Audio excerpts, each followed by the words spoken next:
This is Atomic Shinobi and today I am going to narrate what if Naruto inherited the power of a reality walking hero.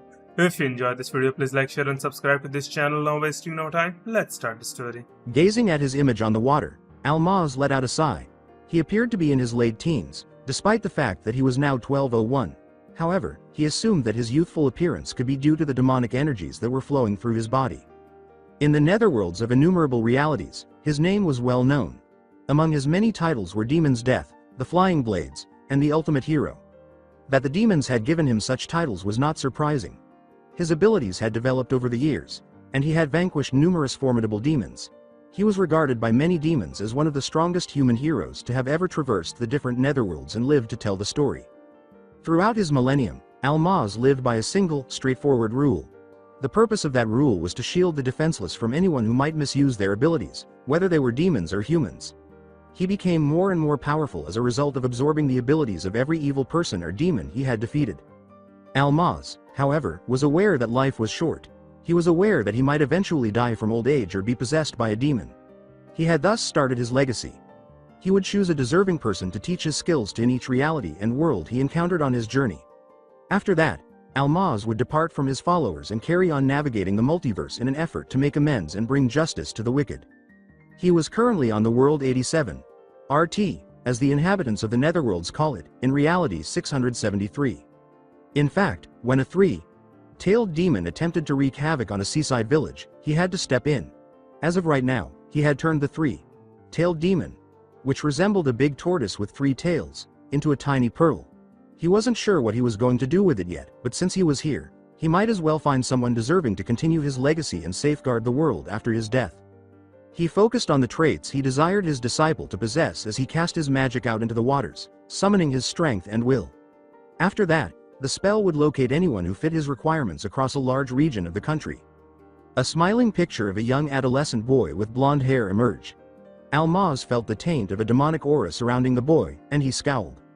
Almaz quickly assessed the demon's power level based on netherworld standards and yelled, "A level 200 demon sealed within the boy, and quite an evil one at that. How inhumane to use a mortal as a container for a demon of that level. I'll have to add my own seals to make sure the demon never escape." Almaz gestured across the water. After a brief pause, the image revealed a huge gate that appeared to be the entrance to a village. Almaz whispered to himself, "Well, I better get moving. There are still a lot of worlds out there for me to save." The picture of the village on the water was touched by him. A glimmer of light appeared as he disappeared, leaving no sign of him. Naruto frowned. He had been completely humiliated by Kakashi-sensei, their team instructor, on this first day of being with his new genin team.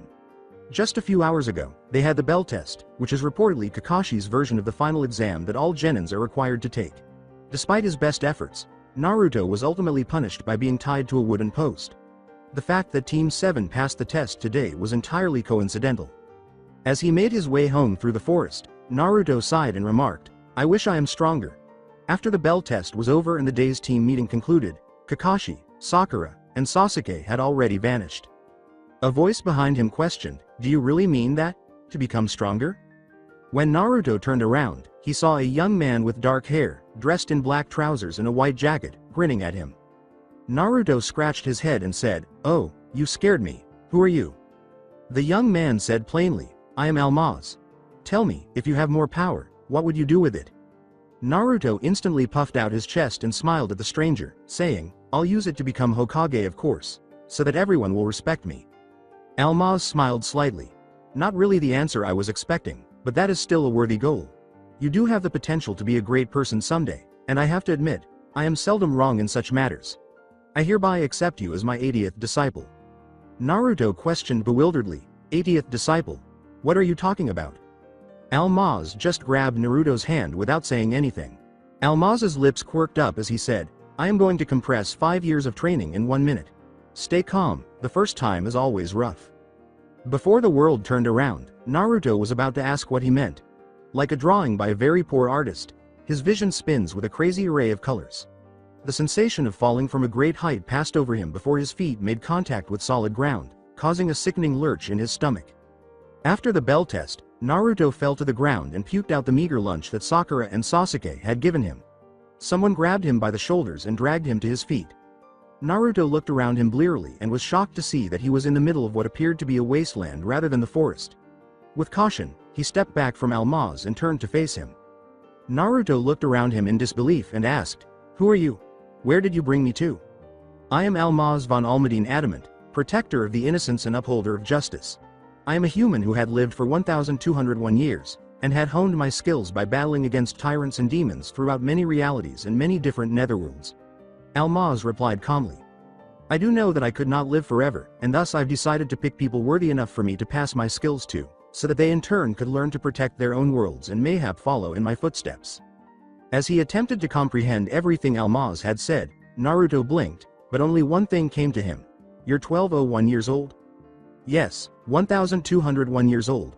I've absorbed the essence of quite a lot of demons during my journey which had prolonged my lifespan," Almaz clarified. "Right now we're in a reality that I've created where I will begin training you for the next 5 years. This is unfortunately the maximum limit for me to maintain this reality. Rest assured that time does not actually pass here, we'll not grow old during our time here." Helplessly, Naruto tried to figure out what Almaz was trying to say. "What do you mean training? I've never agreed to this." When Almaz lifted his hand, a strong lightning bolt burst out of it, shattering a nearby boulder. Then, raising a second hand, he called forth a number of fireballs that started to spin above them. Gazing at Naruto, Almaz questioned, "Do you want to be powerful enough to do these things? I could teach everything to you and return you back home with only just a minute of the time in your world's passing." Naruto nodded his head slowly as his eyes widened at the sight of the powerful techniques he had just witnessed. "Alright, I wish to learn from you, Almaz-sensei, though I have no idea of a lot of things that you're talking about," Naruto said. Almaz shrugged and remarked, "That will be fine. We have 5 years worth of time in this reality. I'll explain to you gradually then. First, we'll begin your weapons training." As Almaz started removing various weapons from the tiny bag he was carrying on his back, Naruto watched in awe. Some of the larger weapons, such as the spears and swords, were too big to fit inside the bag, but Almaz managed to get them out of a bag that small. Almaz threw a set of quivers and a bow to Naruto and said, "Let's start with you practicing the bow." Almaz pushed Naruto to become proficient with a variety of weapons over the course of the following few months. Almaz also made sure they wouldn't go hungry by keeping a bag of food and water that never ran out. Naruto has gradually started to learn more about the worlds beyond his own and his new sensei. There are countless realities in the universe, and each one has its own collection of worlds in the netherworld, which is home to the demons. Each of these netherworlds was ruled by strong demons called overlords, who periodically attacked the worlds inhabited by humans. There are both good and bad demons among the group, just like humans. Almaz had earned a reputation for himself in the 1,000 years by making it his mission to exterminate any corrupted humans or demons. Almaz gained proficiency with all weapons over the years, and she also developed the ability to use magic and other unique skills. Almaz, a frequent traveler to the netherworlds of innumerable realities, had come across a variety of demons who lived off of selling different special abilities to anyone willing to pay. Creating realities that existed outside of time was one of Almaz's acquired abilities. It seemed to be a unique ability that was typically employed by a particular group of individuals who identified as dungeon monks. The tale of how the fourth Hokage had sealed the Kyuubi into Almaz had also piqued his curiosity. Although Almaz initially referred to the fourth Hokage's approach as barbarous, he later acknowledged that there were probably no other people in the world at the time who could defeat the Kyuubi in any other way. The seals on Naruto's stomach were then altered by Almaz, who claimed that this would stop the Kyuubi from ever gaining control or escaping. By the end of that 6-month period, Naruto had adequately mastered each weapon to meet Almaz's needs. In keeping with Almaz's promise, Naruto had also observed that he had not aged during his stay here. At the end of the 6th month, Almaz declared, "Your weapons training is now satisfactory, we'll begin training you on other areas now." He pressed the button on a thin piece of metal that he had pulled. Naruto was startled when a voice floated out of the metal. The voice said, "Takehisa's Skill Emporium, what can I do for you today?" Almaz spoke into the metal piece, "I need to purchase some skills and special abilities from you, so I would like you to come to my place." The voice said, "Okay, finding your position, okay, I've got it." As Naruto watched in awe, a whirlwind appeared next to Almaz and then changed into a man who appeared to be a ninja. The man nodded and turned to look at Naruto. "Long time no see, Almaz. New pupil?" "Yes, Takehisa. I need to purchase some of your abilities for him," Almaz responded. "I need the 4 basic magic skills, ice, fire, wind and heal." I also need to purchase the Dungeon Monk, Blacksmith and Fusionist special abilities for him. Takehisa examined Naruto critically. You know, this child has the potential to learn the item world's special ability. Almaz noted, which is demonic in nature. Those kinds of abilities tend to gradually lead its user down the path of a demon. I'd prefer if my students do not walk that road. Human-type special abilities will suffice for my pupil. Takehisa shrugged and said, very well, you know the price for these skills, wouldn't you? Almaz gave him a small pouch and nodded. 50 Orion's belts, 50 Chaos Orbs, and 8,000 gold bars. Before turning to Naruto, Takehisa pocketed the pouch. A cool, calming energy washed over Naruto's body as he touched his forehead with the tips of his fingers. Takehisa turned to Almaz and remarked, there it's done, and with no complications. Call me if you had another new pupil that needs my service. See you next time. Takehisa was surrounded by a cloud of dust before he vanished. Naruto gave Almaz a startled look. Naruto asked, not feeling any different, that's it? Almaz said, nodding, yes. Let me first clarify the distinction between skills and special abilities. Most skills are methods that anyone can learn on their own with enough time or motivation. They are also not inherited, so your children would not inherit your abilities from birth. However, the special abilities are ones that you can pass on to your offspring. I think they're called bloodline limits in your world, and I've given you 3 of them. The Fusionist bloodline allows you to fuse skills or bloodline limits into another person. The Blacksmith bloodline allows you to boost the hidden potential of items, creating special skills unique to each item. And the Dungeon Monk bloodline allows you to create sub-realities. Naruto bowed respectfully and said, that's amazing. They sound so cool. Thank you Almaz-sensei for your gifts. Think nothing of it. These skills and abilities are necessary towards advancing your powers. First we'll start with you learning how to access your magic skills. I want you to cast the ice, fire, wind, and heal spells. Follow my instructions carefully. After Naruto mastered the fundamental spells in a short year, Almaz proceeded to teach him how to utilize his bloodline limitations. An incredible fact regarding Naruto's shadow clone technique was also made public by the Savage and Condensed training. It appears that Naruto's clones were extremely helpful tools for quickly learning techniques because they transferred their memories to Naruto when they were dispelled. Naruto could claim at least high genin level proficiency with all of the following by the end of the year: weapon training, elemental technique training, etc. Additionally, Almaz had scheduled a time for Naruto and his clones to learn the Netherworld's various bloodlines, techniques, and multi-reality monsters by heart. Naruto found reading to be an absolute nightmare, but he had no idea where Almaz had obtained the many books and scrolls. By the end of the year, he was able to recognize the majority of the C to E rank bloodlines, techniques, and monsters simply by seeing or hearing about them, and he also had a solid command of demonic and 5 other common Netherworld languages. We'll now train you on your Dungeon Monk bloodline. Basically what it does is to create a sub-reality outside of time that is totally under your control. You can even summon monsters into the sub-reality which you could fight against. Almaz clarified. The monster summoning process is pretty random. You'll have no control over what type of monsters are summoned to fight against you. However, if you do defeat them, you can gather the items they had as spoils of wars. Naruto exclaimed with excitement, that sounds interesting. Even though he learned some really cool techniques, training for a year with only Almaz to talk to had become monotonous. He was going crazy from the sub-reality's serene, methodical pace of life. Prepare yourself then, starting from today, you'll be practicing your Dungeon Monk bloodline as well as actually fighting against enemies for the first time. Almaz began to wave his hands. First I'll show you how it's done. Use your senses to feel the spiritual energy flowing through me as I summon more monsters into the dungeon. Hordes of slime creatures appeared around them, and Naruto extended his senses, mentally recording Almaz's manipulation of the energies around him. Almaz calmly sat on the ground and yelled, magic and weapons are allowed. I also give you permission to loot their bodies for items after the fight is over. Begin. As he charged into the middle of the slime creatures, hurling fire and ice spells at them while occasionally swinging his sword in an arc to create more space for fighting, Naruto let out a joyful cry. Almaz grinned as he observed from his seat. He had a worthy successor in this child. In the past 4 months, you've gained quite a bit of mastery over your Dungeon Monk bloodline. Almaz sighed. Your weapon skills, especially your sword mastery in particular, had advanced by leaps and bounds. Your magic skills had also become more powerful. I am truly impressed with your powerful wind spell, though your heal spell is still very weak. However, you did well enough to advance to learning how to use the Blacksmith and Fusionist bloodlines. As Almaz went on, he handed Naruto a sword, which Naruto accepted.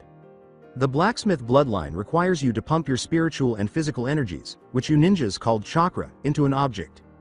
The blacksmith bloodline automatically force the object in question to store the chakra, allowing the object to grow more powerful than it once was. A massive storage of chakra will also cause the object to unlock certain skills or bloodline effects that anyone touching the object can use. The object in question would also become tougher and may even gain some special abilities, like increasing the endurance of anyone touching it. Almaz clarified. Basically, it is a type of enchant object ability, except that you can't control what type of skills or effects an object could unlock. Naruto gave a nod. That sounds easy, I've got a lot of chakra to spare. Perhaps. Now moving on to the fusionist bloodline. It allows you to take any skills or special abilities that you've unlocked in any object and implant it into your body. Which mean that you would not need the item anymore in order to use its power. You can just tap into that skill, bloodline effects yourself. Almaz continued. The skills and bloodline effects are grouped by ranks from E to S rank by Netherworld standards. One reason why I gave you the blacksmith and fusionist bloodlines is so that you'll not need to frequently return to Tekisa for additional skills or bloodlines, you'll be able to make them yourself. I am also giving you this tome of bloodlines and skills encyclopedia which contains all the known skills and bloodlines as well as explaining their effects. It will magically update itself and contains an infinite number of pages. When Almaz handed Naruto the large book, he said, "Thank you, Almaz-sensei," with great anticipation. Remember Naruto, using the fusionist skills to implant even a single skill or bloodline into someone takes a lot of chakra. Also some skills, bloodlines are not suitable for certain people. Those people will either get sick after the implantation, or the skills, bloodlines will only awaken after some time has passed. Be wise about what skills, bloodlines you wish to implant into yourself. Almaz was being serious. It is also better to just focus on a few of the skills, bloodlines you have implanted onto yourself and master them to their full potential before implanting anything more into yourself. Since the skills and bloodlines will get stronger with frequent usage. It'll be better to be a master of, let's say, sword fighting skills, than become a jack of all trades and master of none. Naruto nodded and remarked, "I see your point, sensei. I'll choose an area to focus in a set of selected skills. But in the meantime, I'll power up all the items I can get my hands on with my blacksmith bloodline so that once I unlock their potential, I can choose which skills I want to implant into myself in the future." Almaz smiled and said, "Good, now I want you to begin to practicing with your blacksmith and fusionist bloodlines. Once you've done that, I'll teach you ways to store up your chakra in your body in case you ever need to access extra chakra in the future. After that, you're free to train in any areas that you wish to specialize in for the next few years before the 5 years time limit is up." "Yes, sensei." Naruto grinned as he started to infuse the sword with chakra. In the reality, 5 years had gone by, but in the real world, only 1 minute had passed. With a green metal sword in hand, Naruto reappeared in the Konoha forest. With a sigh, he inhaled the clean forest air. Despite 5 years of intense training, he had not spent much time in the real world. He looked at the magic pouch that was fastened to his belt. It held the goods he had acquired from his monster fighting sessions, which involved stealing the bodies of the monsters. The pouch's only drawback was that it could only hold a certain amount of stuff, and Naruto had 3 years worth of loot in it, so it had literally reached its limit. Behind him, a whirl of air signaled Almaz's approach. Naruto turned and bowed to him. "Thank you for your tutorage, Almaz-sensei." Almaz smiled as he pulled out several phones and gave them to Naruto, saying, "I have my own selfish reasons to train you, so that you could protect this world without my help. I've arranged for you to have these phones which you can use to call the various shops in the Netherworlds. If you should ever need their service, just press the buttons on the phones to contact them. I've already informed the shopkeepers of this arrangement. You've encountered Tekisa, who's the skills merchant during the training. But there are a lot of other shops you have not seen yet which might prove useful to you. I've labeled all of them so you know which phone is for what purposes." With haste, Naruto pocketed the items and said, "Thank you, sensei." Almaz handed Naruto a blue pearl that was glowing with power and said, "There's one more thing. I've captured and sealed a 3-tailed demon from your world. It cannot harm anyone now, but you could still tap into its powers. I'm powerful enough that I wouldn't need a trinket like this, but it might prove to be useful to you until you've learned to raise your skills to another level." Naruto clasped Almaz's hands and said, "I will keep your words in mind, Almaz-sensei." Almaz grinned and took a step back. "It's time for me to go to other worlds to find innocence to save and train more students to follow in my footsteps. Stay true to yourself and be the protector of this world in my place. If destiny wills it, we shall meet again. Remember my words carefully, Naruto. The demons from the multi-realities wouldn't like it if the secret of the netherworlds is revealed to too many humans. Keep this fact a closely guarded secret unless you have no other choice but to reveal it, for the demons might attack this world if provoked. Take care. Almaz vanished as whirls of power encircled him, and Naruto felt tears stinging his eyes. Naruto swore to the void where Almaz once stood, "I will promise to put the gifts you've passed on to me to good use. Good luck in your travels, sensei."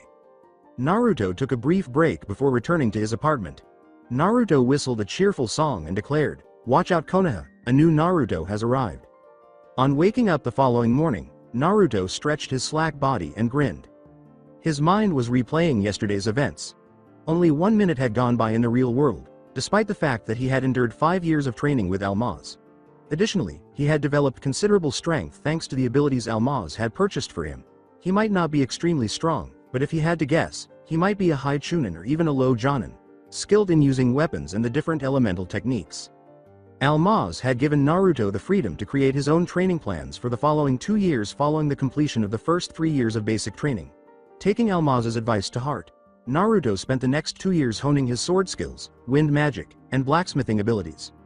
Almaz had taught him a variety of sword skills, which he was eager to demonstrate to everyone.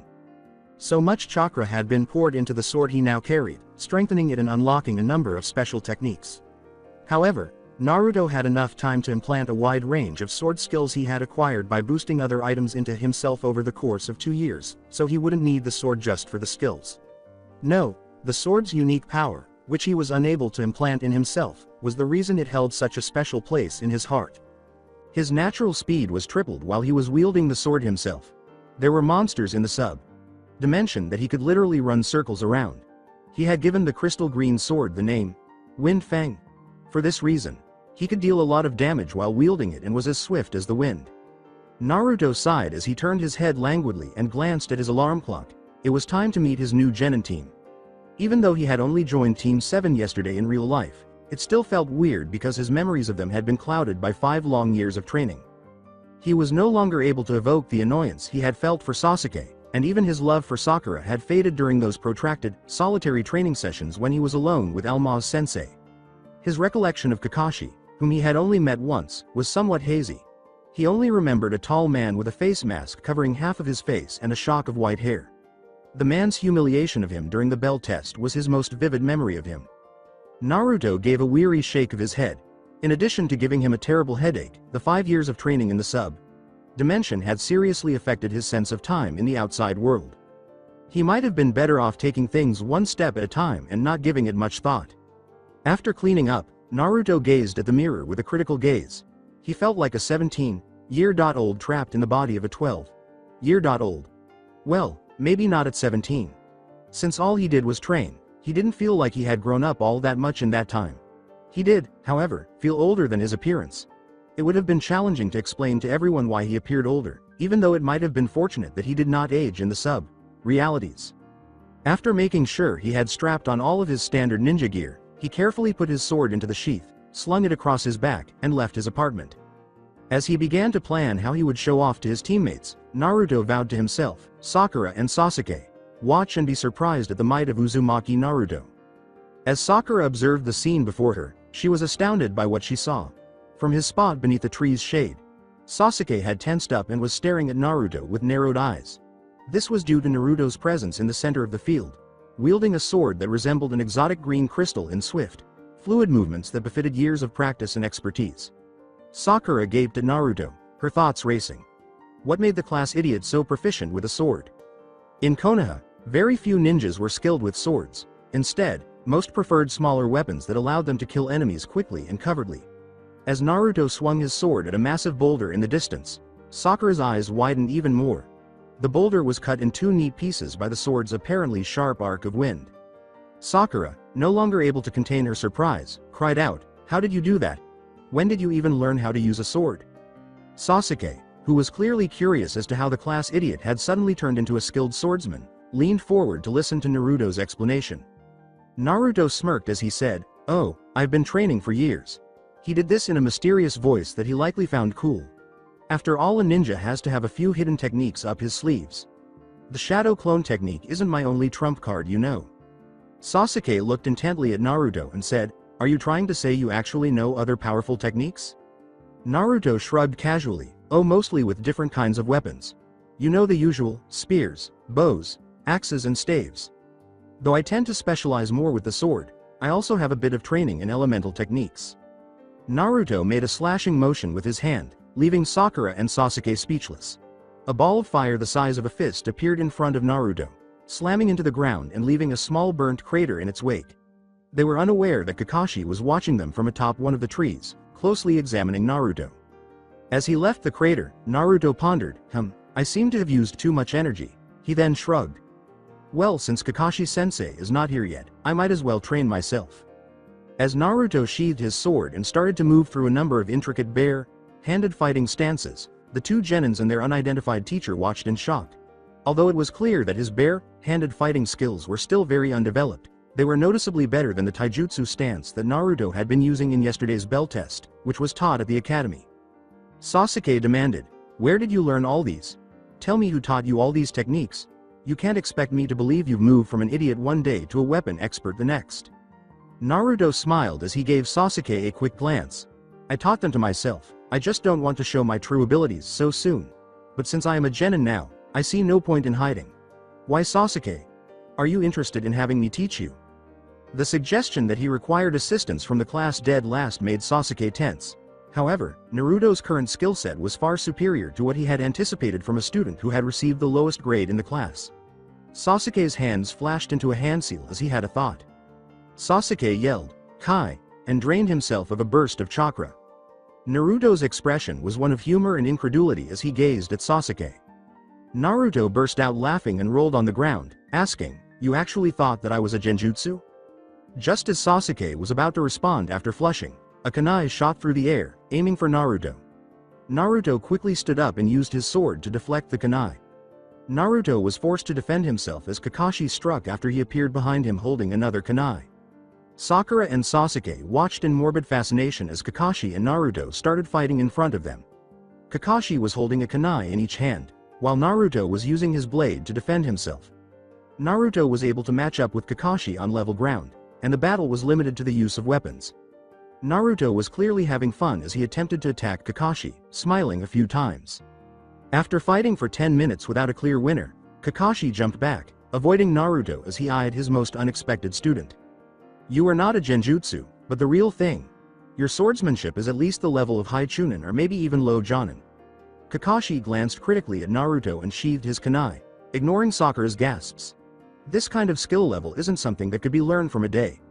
Tell me, Naruto, how long have you kept your skills hidden and played the idiot, and where did you get that sword? It is of expert workmanship. A genin like you shouldn't have been able to afford it. Sakura exclaimed, low jonin level swordsmanship. In shock. Sasuke, on the other hand, was sulking in frustration that Naruto might have tricked him with his class idiot persona and was in fact stronger than he was. In contrast, Naruto appeared to be a ninja caught in the act while on an infiltration mission. Evidently unprepared for his sensei to start questioning him about his new abilities, he froze and gazed at Kakashi. Stuttering, Naruto said, Everyone present saw Naruto pondering intensely for a moment before abruptly straightening up. It happened 5 years ago. I met a man outside the village and we became quite close. He was a weapon master and had been looking for someone to pass his skills to. I guess I must have impressed him. He stayed and trained me in various weapons for a few weeks before continuing on his journey, leaving me with several manuals on how to use all sorts of weapons, and also several weapons techniques. He also gave me this sword as a parting gift. Kakashi narrowed his eyes and said, a weapon master? Do you still have the weapons manuals with you? He told me to burn it once I mastered and memorized everything. Naruto was looking down. He didn't wish his techniques to be used by someone unscrupulous. I see. Kakashi said, glancing at Naruto. So, you've already attained a certain level of weapon proficiency because you burned the manuals. Since you're already proficient with weapons and have kept that fact from everyone for so long, you will be punished by running 50 laps around the village instead of the kunai combat fighting lesson I had planned for today. Just as Naruto was about to object, a smile appeared on Kakashi's visible eye. Naruto, if you don't accept that punishment, I'll have to think up something else for you, Kakashi replied affectionately. After a moment of hesitation, Naruto rolled his eyes and started to jog, vanishing from the training area. Kakashi turned to Sakura, who was still in shock that Naruto was likely a more powerful ninja than her. while Sasuke was consumed by jealousy and hatred. "Kakashi-sensei, teach me how to be stronger than Naruto," Sasuke insisted. Kakashi extended a hand and gave Sasuke a forceful headshake. With a playful tone, Kakashi eyed his two students and said, "You must learn to walk before you can run. Get out your kunais and work harder at your practice. You wouldn't want to lose to Naruto, would you not?" Sakura appeared to be in a bad dream as she slowly pulled out her weapon, recalling the times she had called Naruto an idiot when, in reality, his skill level was far higher than hers. He must have been laughing silently at her all this time and likely thought she was the idiot herself. Sasuke growled as he swiftly pulled out a kunai. For the first time, Sakura emerged from her fangirl haze and realized that there might be more to people than they appeared to be. With a final glance in the direction Naruto had fled to, she returned her focus to Kakashi with a determined expression. As Sarutobi listened to Kakashi's team report for the day, he raised his eyebrows when Kakashi described Naruto's apparent proficiency with the swords, and, if Naruto's claims were to be believed, a number of other weapons, and how he managed to perform a fireball technique without creating seals. With a frown on his face, Sarutobi pondered, so Naruto had met a weapon master who was probably skilled in elemental techniques and bare-hand fighting when he was younger. I do admit that I've been keeping tabs on Naruto's welfare periodically throughout the years. However, I am unable to care for him at all times due to my work commitments. I may have overlooked this issue. Additionally, I've never heard the Anbus sent to watch Naruto discuss his weapon mastery activities, which suggests that he may have been more covert than I initially believed. Knowing that Sarutobi considered Naruto to be his surrogate son and would never want to hear anything negative about him, Kakashi said carefully, "It might be wise that we keep a closer eye on him in the future." The fact that Naruto hid this fact from the entire academy and even you for so long meant that he possessed a certain level of cunning. Sarutobi sighed and remarked, "Yes, that's true. He's getting more and more like his mother every day." Though news of the demon container was circulating throughout the village, with the civilians producing the most negative publicity about Naruto, Kakashi had never heard of Naruto's parents before, so he straightened at the news. "Is his mom a ninja from Konoha?" Kakashi looked at the Hokage and asked, observing a momentary expression of horror on the third Hokage's face. Sarutobi glared at Kakashi and said, "I apologize, but that information is an SS rank secret. I must be getting too old to let some details slip out. I'm counting on you to keep quiet about this." "So what should we do about Naruto?" Kakashi asked, nodding to hide his surprise that Naruto's ancestry was such a high-rank secret. "I have faith in Naruto. At his core, he is a good kid." As he considered the situation, Sarutobi remarked, "I will have Hayate judge his level of swordsmanship. Knowing that he had a high proficiency in weapons shouldn't change that fact. Konoha has few swordsmasters as it is, and he will be a great asset to the village if he was properly trained. I'll assign Naruto to an apprenticeship with Hayate if he's interested." That might not be very good for the dynamics of Team 7 if Sasuke and Sakura found out that Naruto's receiving special treatment. Kakashi made the point. "It's not my place to say this, but the council might be offended that Sasuke did not get similar specialized training." Sarutobi sighed wearily and looked at Kakashi after pausing and humming for a while as he considered the situation. "How about Naruto learning from Hayate every 3 days of the week if he is accepted to an apprenticeship?" Sarutobi grimaced as he said, "If that occurs, I'll be assigning you to train Sasuke on those 3 days. Team 7 would not receive any missions during that time, instead studying specialized skills under other instructors. According to reports, Sakura has excellent chakra control, but her chakra reserves were pitiful." While Sarutobi worked feverishly to find a suitable teacher for the girl, Kakashi waited. Both Sasuke and Naruto have a lot of potential in ninjutsu, but since Naruto is currently focusing on swords, Sasuke should focus on developing his ninjutsu skills. Finally, Sarutobi stated, "I am assigning Ebisu to train Sakura in more advanced genjutsu techniques on those 3 days. Sakura should, however, concentrate on genjutsu techniques and mayhap chakra healing techniques. She will be sent to study under the medical staff at Konoha's hospital as soon as he determines she is ready. To increase your team's control and reserves on regular days, I need you to start them walking trees and through water." "So quickly? Normally we would give the genins some time to get used to the team before beginning serious training," Kakashi said, startled. Sarutobi stated, "I'll set up Hayate to test Naruto tomorrow. If we're going to be assigning apprenticeships to the 3 of them, we might as well start their training seriously. Depending on Hayate's choice, you must let your team know their future plans following the fight." Kakashi nodded and rose from the chair, saying, "Yes, Hokage-sama. I'll make a move then." Sarutobi nodded as he saw Kakashi leave the room grinning. Naruto was really living up to his reputation as the most unexpected ninja.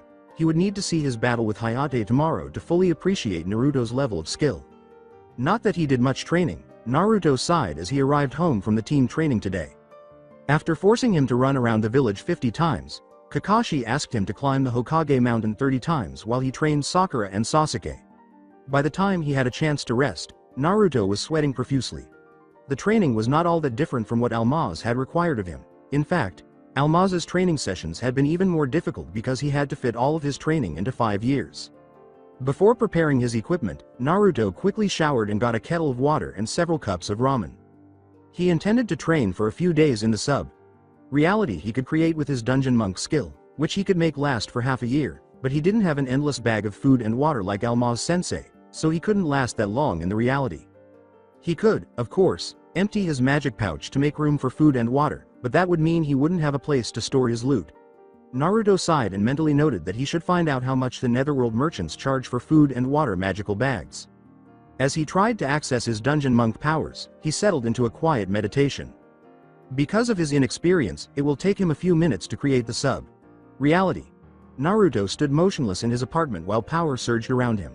A few minutes later, he disappeared and resurfaced in the sub-reality he had created, which was a picture of a perfect meadow with soft green grass and flowers. Almaz had warned him that although he was almost god-like in the sub-realities, the objects he created there were essentially random. After surveying the deserted meadow, Naruto removed the blue pearl that Almaz had given him. If Almaz was to be believed, the pearl held the power of the three-tailed beast instead of the Kyuubi that was sealed within him. Now was the ideal moment to try extracting the pearl's chakra, so Naruto sat down and focused on it. He felt cool water run over him, and the pearl first glowed with dark blue chakra before going out. What's the matter? Shaking the pearl in his hand, Naruto pondered. He focused once more, and just as before, the pearl glowed with dark blue chakra before going out. This is absurd. It's like there's something inside the pearl resisting my attempt to draw the chakra out, Naruto remarked, glaring at the pearl. The chakra of the pearl would flicker out every time he was able to draw something out, so he tried it a few more times before letting it go as a futile endeavor for the time being and putting it back into his bottomless pouch before pulling his sword from his back and preparing it for the next phase of his training. Using his dungeon monk power, he started to manipulate the sub-reality. According to Almaz, the dungeon monk ability was a wish-type ability, meaning that the person who possessed it had to use his spiritual powers to wish for the creation of sub-realities and monsters. At the moment, Naruto was focusing all of his energy on wishing for a large number of enemies who were just a little bit below his power level so that he could fight them. After all, the process of creating monsters was also random, so it would not do for him to end up facing a swarm of creatures he could not possibly defeat. If a person died in the sub-reality, they would truly stay dead forever. During his time with Almaz-sensei, Naruto implanted 9 sword techniques into himself. Now was a good time to refine these techniques to an even higher level. A dark haze began to flow into view around him, then transformed into the living bodies of a horde of monsters that resembled penguins with peg legs. These monsters looked like what Almaz had called the Prinnies, and Naruto grinned as he swung his sword at the closest one, chopping off its head as the others menacingly pulled out butcher knives and charged at him. Slash hurricane. Pumping chakra into his legs to move at high speed, Naruto screamed as he used his favorite sword technique and disappeared from view. The dead monsters were the only things that marked Naruto's path as he instantly used his second sword technique, leaving only the green flashes of the sword visible as a miniature dust cloud gathered around his hazy form. Blade Rush. With a smile on his face, Naruto roared as he dashed straight into the group of Prinnies, slashing anyone who stood in his way. In a sub-reality, killing monsters was a way to decompress after a demanding workday. Sakura had plenty of time to reflect last night, and she was struck by the thought that she might be the deadweight in Team 7 rather than Naruto. She would be the first to admit that she was very book smart, but she was nowhere near as skilled in actual combat as Sasuke or Naruto. For this reason, she intended to visit the ninja library, which was open to all Konoha ninjas, and borrow a few books on genjutsu, as that might be the only way she could excel in Team 7. When she arrived at the training ground, she discovered Sasuke sitting under a tree, lost in thought. If it had been any other day, she might have seized the opportunity to spend time alone with Sasuke, but after the silent humiliation the day before, Sakura had her own moping to do as she sat a distance away from Sasuke, staring at the sky, when she heard voices. Sakura looked up to see the third Hokage enter the training ground with another ninja who appeared to be a Chunin or Jonin, coughing occasionally. As the third Hokage and the unidentified ninja approached, Sakura hurried to her feet and bowed. Sakura said courteously, "Hokage, good morning." As she looked over her shoulder, she noticed Sasuke rising as well and bowing to the Hokage. "Good morning, isn't it, Sakura and Sasuke? Hayate and I would be keeping an eye on your team for the morning," said Sarutobi politely. "Where are Naruto and Kakashi? Is there going to be something special happening today?" Sakura immediately responded, "Kakashi-sensei and Naruto's not here yet." Sarutobi started to say, well, it would most probably have to depend on Hayate's opinions and Naruto's performance, but was interrupted by a loud, happy voice. "Hey, Hokage, old man. You're here, but why?" As he walked into the clearing with his characteristic green sword slung across his back, Naruto grinned and called out, glancing at the Hokage who was holding the other sword, which was carrying ninja.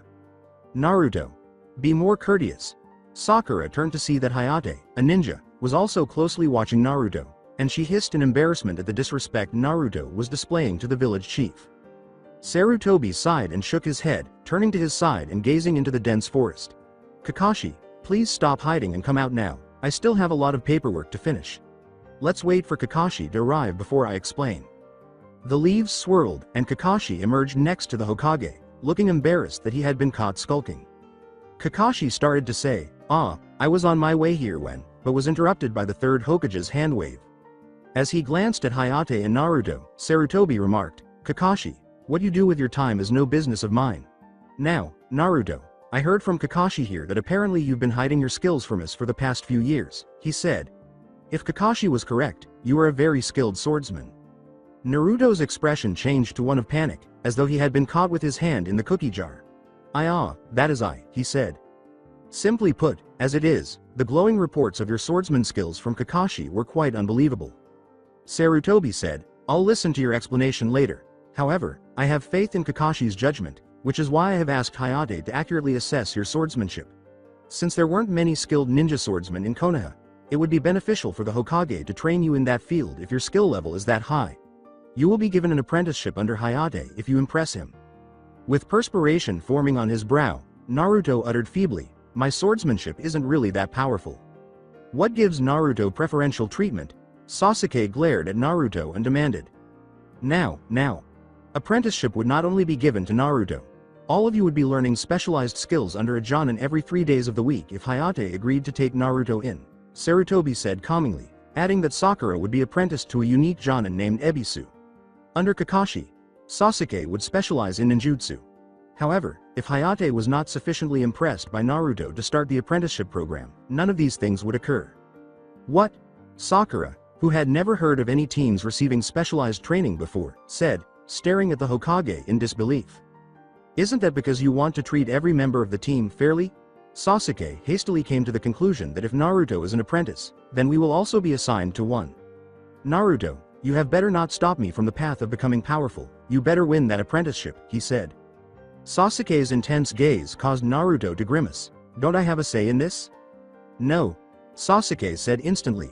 The two of them were acting like children in front of the Hokage, and Sakura cupped her face in embarrassment. "Kakashi, Sakura, and Sasuke, let's retreat to the corner over there so that Hayate and Naruto have more room to spar," Sarutobi said, ignoring Sasuke and Naruto. "Why don't we start the match now?" As he shoved Sasuke in front of him, Kakashi remarked, "You heard the Hokage children. Let's get a move on." Naruto turned to face Hayate, who appeared quite weak and most likely sickly if the occasional cough he gave was any indication, and he looked at the retreating figures of his team and the Hokage with dread, not realizing that his desire to brag to Sasuke and Sakura had blown things out of proportion. Naruto most definitely did not want to injure the man by accident. "Hey, how about we discuss this?" As Hayate pulled out his sword, Naruto pleaded. Holding the katana in front of him in a guard position while he waited for Naruto to initiate contact, Hayate said, "I'm afraid this is the Hokage's orders." Hayate sighed and kept his katana in an attack position after a few minutes had passed and it seemed that Naruto would not engage in combat. "Be alert." As he charged at Naruto, he yelled. Naruto instinctively blocked the attack by drawing Wind Fang from his back in a single, swift motion, then leapt backwards to gain more space. Naruto retorted, "Look Hayate-sensei, I really don't need an apprenticeship."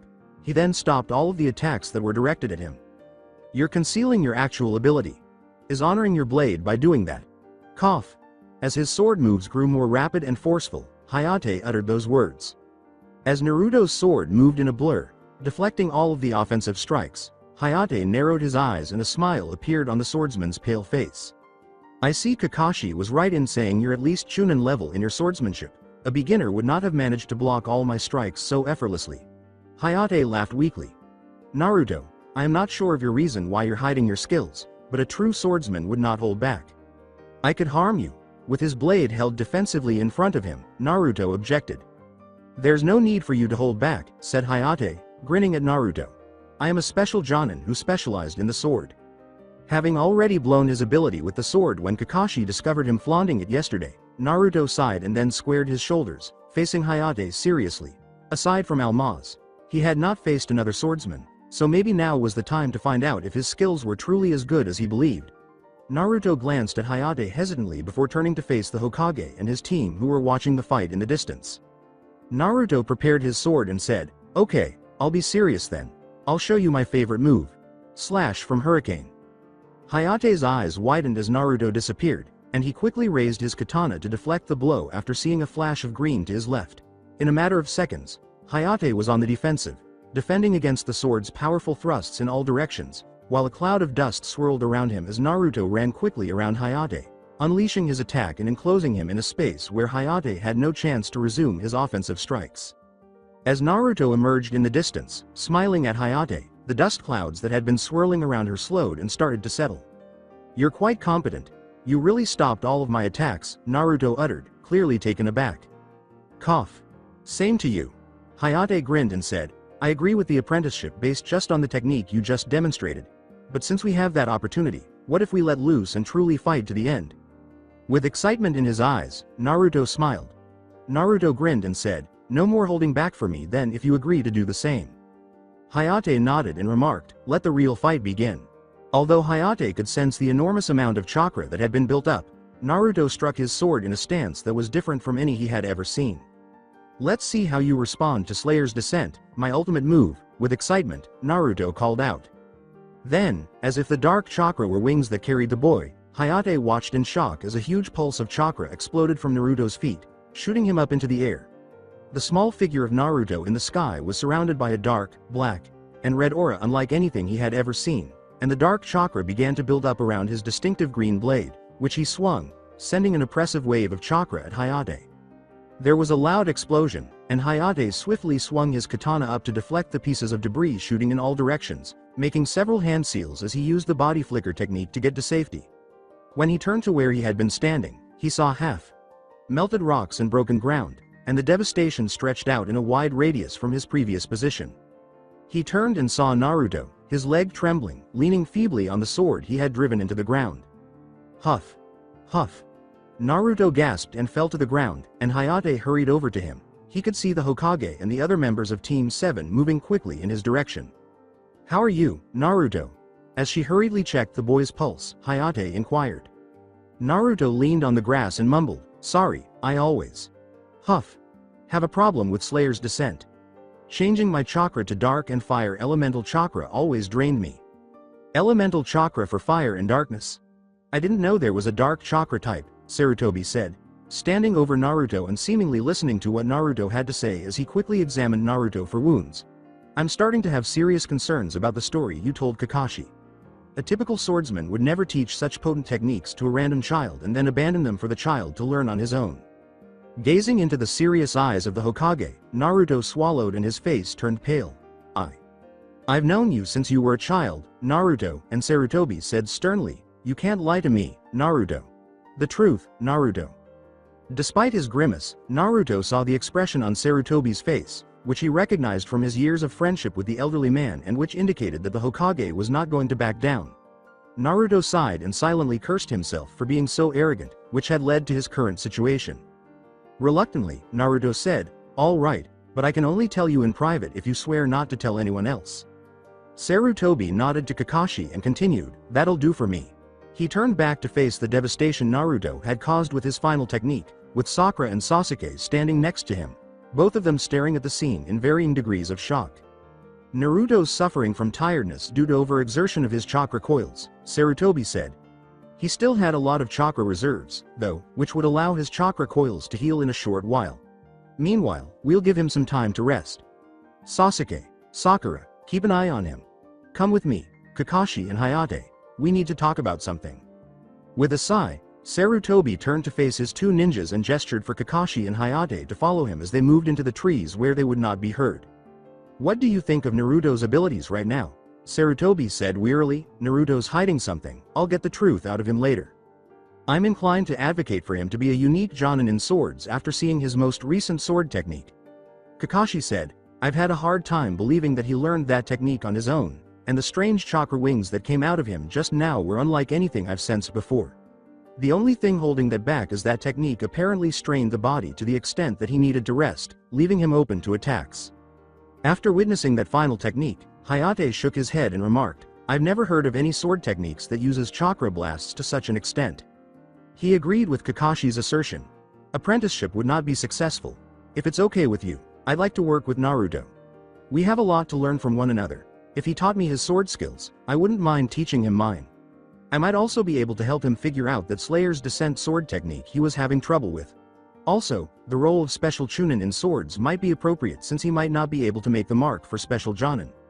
That's exactly what I think, but I fear that Naruto's political circumstances are extremely perilous. He still needs to get better before I feel comfortable giving him a promotion. Sarutobi paused as though he was considering his words, then said, Kakashi, take your two other team members and train them for the day. As it is, after that one devastating attack, he will become a dead weight in the fight. Try to divert their attention and get them to swear that the methods they have viewed as a rank secrets would remain secret. Make sure you convince them not to discuss today's event with anyone. I'll question Naruto when we get to the Hokage Tower. Come see me in an hour, Hayate, and we'll talk about this partnership agreement. Yes, Hokage. Kakashi and Hayate nodded in agreement. Naruto, what secrets are you keeping? Sighed Sarutobi. He's too impetuous and never planned ahead. Naruto sat in front of the Hokage in his office, full of regret, thinking that he might have exposed too much of his hand in a good fight with Hayate. No one is here anymore, Naruto. Sarutobi gave Naruto a stern look and said, tell me what happened and how you gained these skills. Sarutobi sighed as he tried again, while Naruto sat in the chair quietly moping. Look at me, Naruto. What's wrong? Naruto looked up at Sarutobi as he asked. I made a promise to someone not to say anything unless absolutely necessary. Naruto grumbled. I'm supposed to keep everything a secret. Sarutobi reassured him, I swear to you, I won't tell anyone unless that secret poses a threat to the village. Naruto paused before leaving the chair and moving around the table until he was standing next to Sarutobi. It's not dangerous to the village, but there might be danger if too many people know about it. Give me your hand. How about Naruto? Sarutobi gave Naruto his left hand as he compiled and asked. When Naruto closed his eyes and clasped Sarutobi's hand, he felt something, energies of some kind building up around him. They weren't chakra, but the purity of them almost felt like spirit energy. Sarutobi jerked forward in surprise as he stared at Naruto, wondering how he had learned to manipulate spirit energies. He had seen taijutsu experts like Guy manipulate physical energies, but the only people who could do so were the various clans of priests spread throughout the nations who kept their secrets as closely guarded as ninjas. What could Naruto possibly be doing with spirit energies, which were the non-offensive half of chakra? Then Sarutobi sensed a string of energy from Naruto connecting to his own chakra, and he turned to face Naruto, who had opened his eyes. After he released a burst of pure spirit power, Naruto declared, "We're going, old man Hokage." When he reappeared and fell onto soft grass on top of a green hill with several more hills in the distance, Sarutobi had no time to ask Naruto what he meant before everything went crazy in a swirl of colors. He glanced at the trees and rocks scattered throughout the landscape before turning to face Naruto. Sarutobi, who had previously been the target of several space-time techniques when Minato had begged for his assistance in his experiments, said, "A space-time technique." Had Naruto somehow inherited his father's brilliance in this field? That did not account for the sword techniques he had demonstrated, though. Naruto, what is the meaning of this? Sarutobi pushed himself off the grass, stood, and looked down at Naruto. Well, Naruto said, scratching his head, it started 2 days ago. That is, in real-world time. I was approached by a strong man who expressed his desire to train me as his pupil. Sarutobi tiredly rubbed his eyes. The existence of demon Inhabited netherworlds, the multiplicity of worlds and realities, and the fact that Naruto was taken in as an apprentice by a strong human who was able to defeat demons with ease and who possessed a variety of skills and bloodline abilities that he acquired from demon merchants, in addition to defeating the three-tailed beast. He had put Naruto in charge of guarding his own world and teaching him the fundamentals of his skills, which had elevated Naruto to a Chunin or Jonin level of weaponry expertise. Naruto was given 2 bloodline abilities that enabled him to pass these abilities, bloodline limits from the inanimate object into a person and to power up any inanimate object to reach their full potential. Sarutobi was already suffering from a headache from trying to figure out how that worked. Naruto pointed to the blue pearl he had given Sarutobi and said, "So does that really contain the three-tailed beast? I mean, Almaz-sensei told me it did, but I can't imagine a tail beast stuck in a rock." Sarutobi sighed as he extended his chakra over the pearl to examine it, saying, "Naruto, the Kyuubi is sealed in. Remember? If I am right, it most probably contains the 3 tails. I felt the demonic essence of the Kyuubi once. The massive chakra contained in this pearl bears a similar essence." With wide eyes, Naruto observed the pearl surrounded by a pool of dark blue chakra. Sarutobi scowled as he focused and expelled the chakra. The tree in front of Sarutobi was struck by a blue chakra beam that exploded, destroying it. Naruto yelled with excitement, "That's so cool! I can never get it to work no matter how hard I tried." With a pale face, Sarutobi gazed at the devastation in front of him and said, "That might be because of the Kyuubi sealed in you. The Kyuubi is mostly a fire elemental demon which might resist the chakra of the 3 tails, which is water elemental."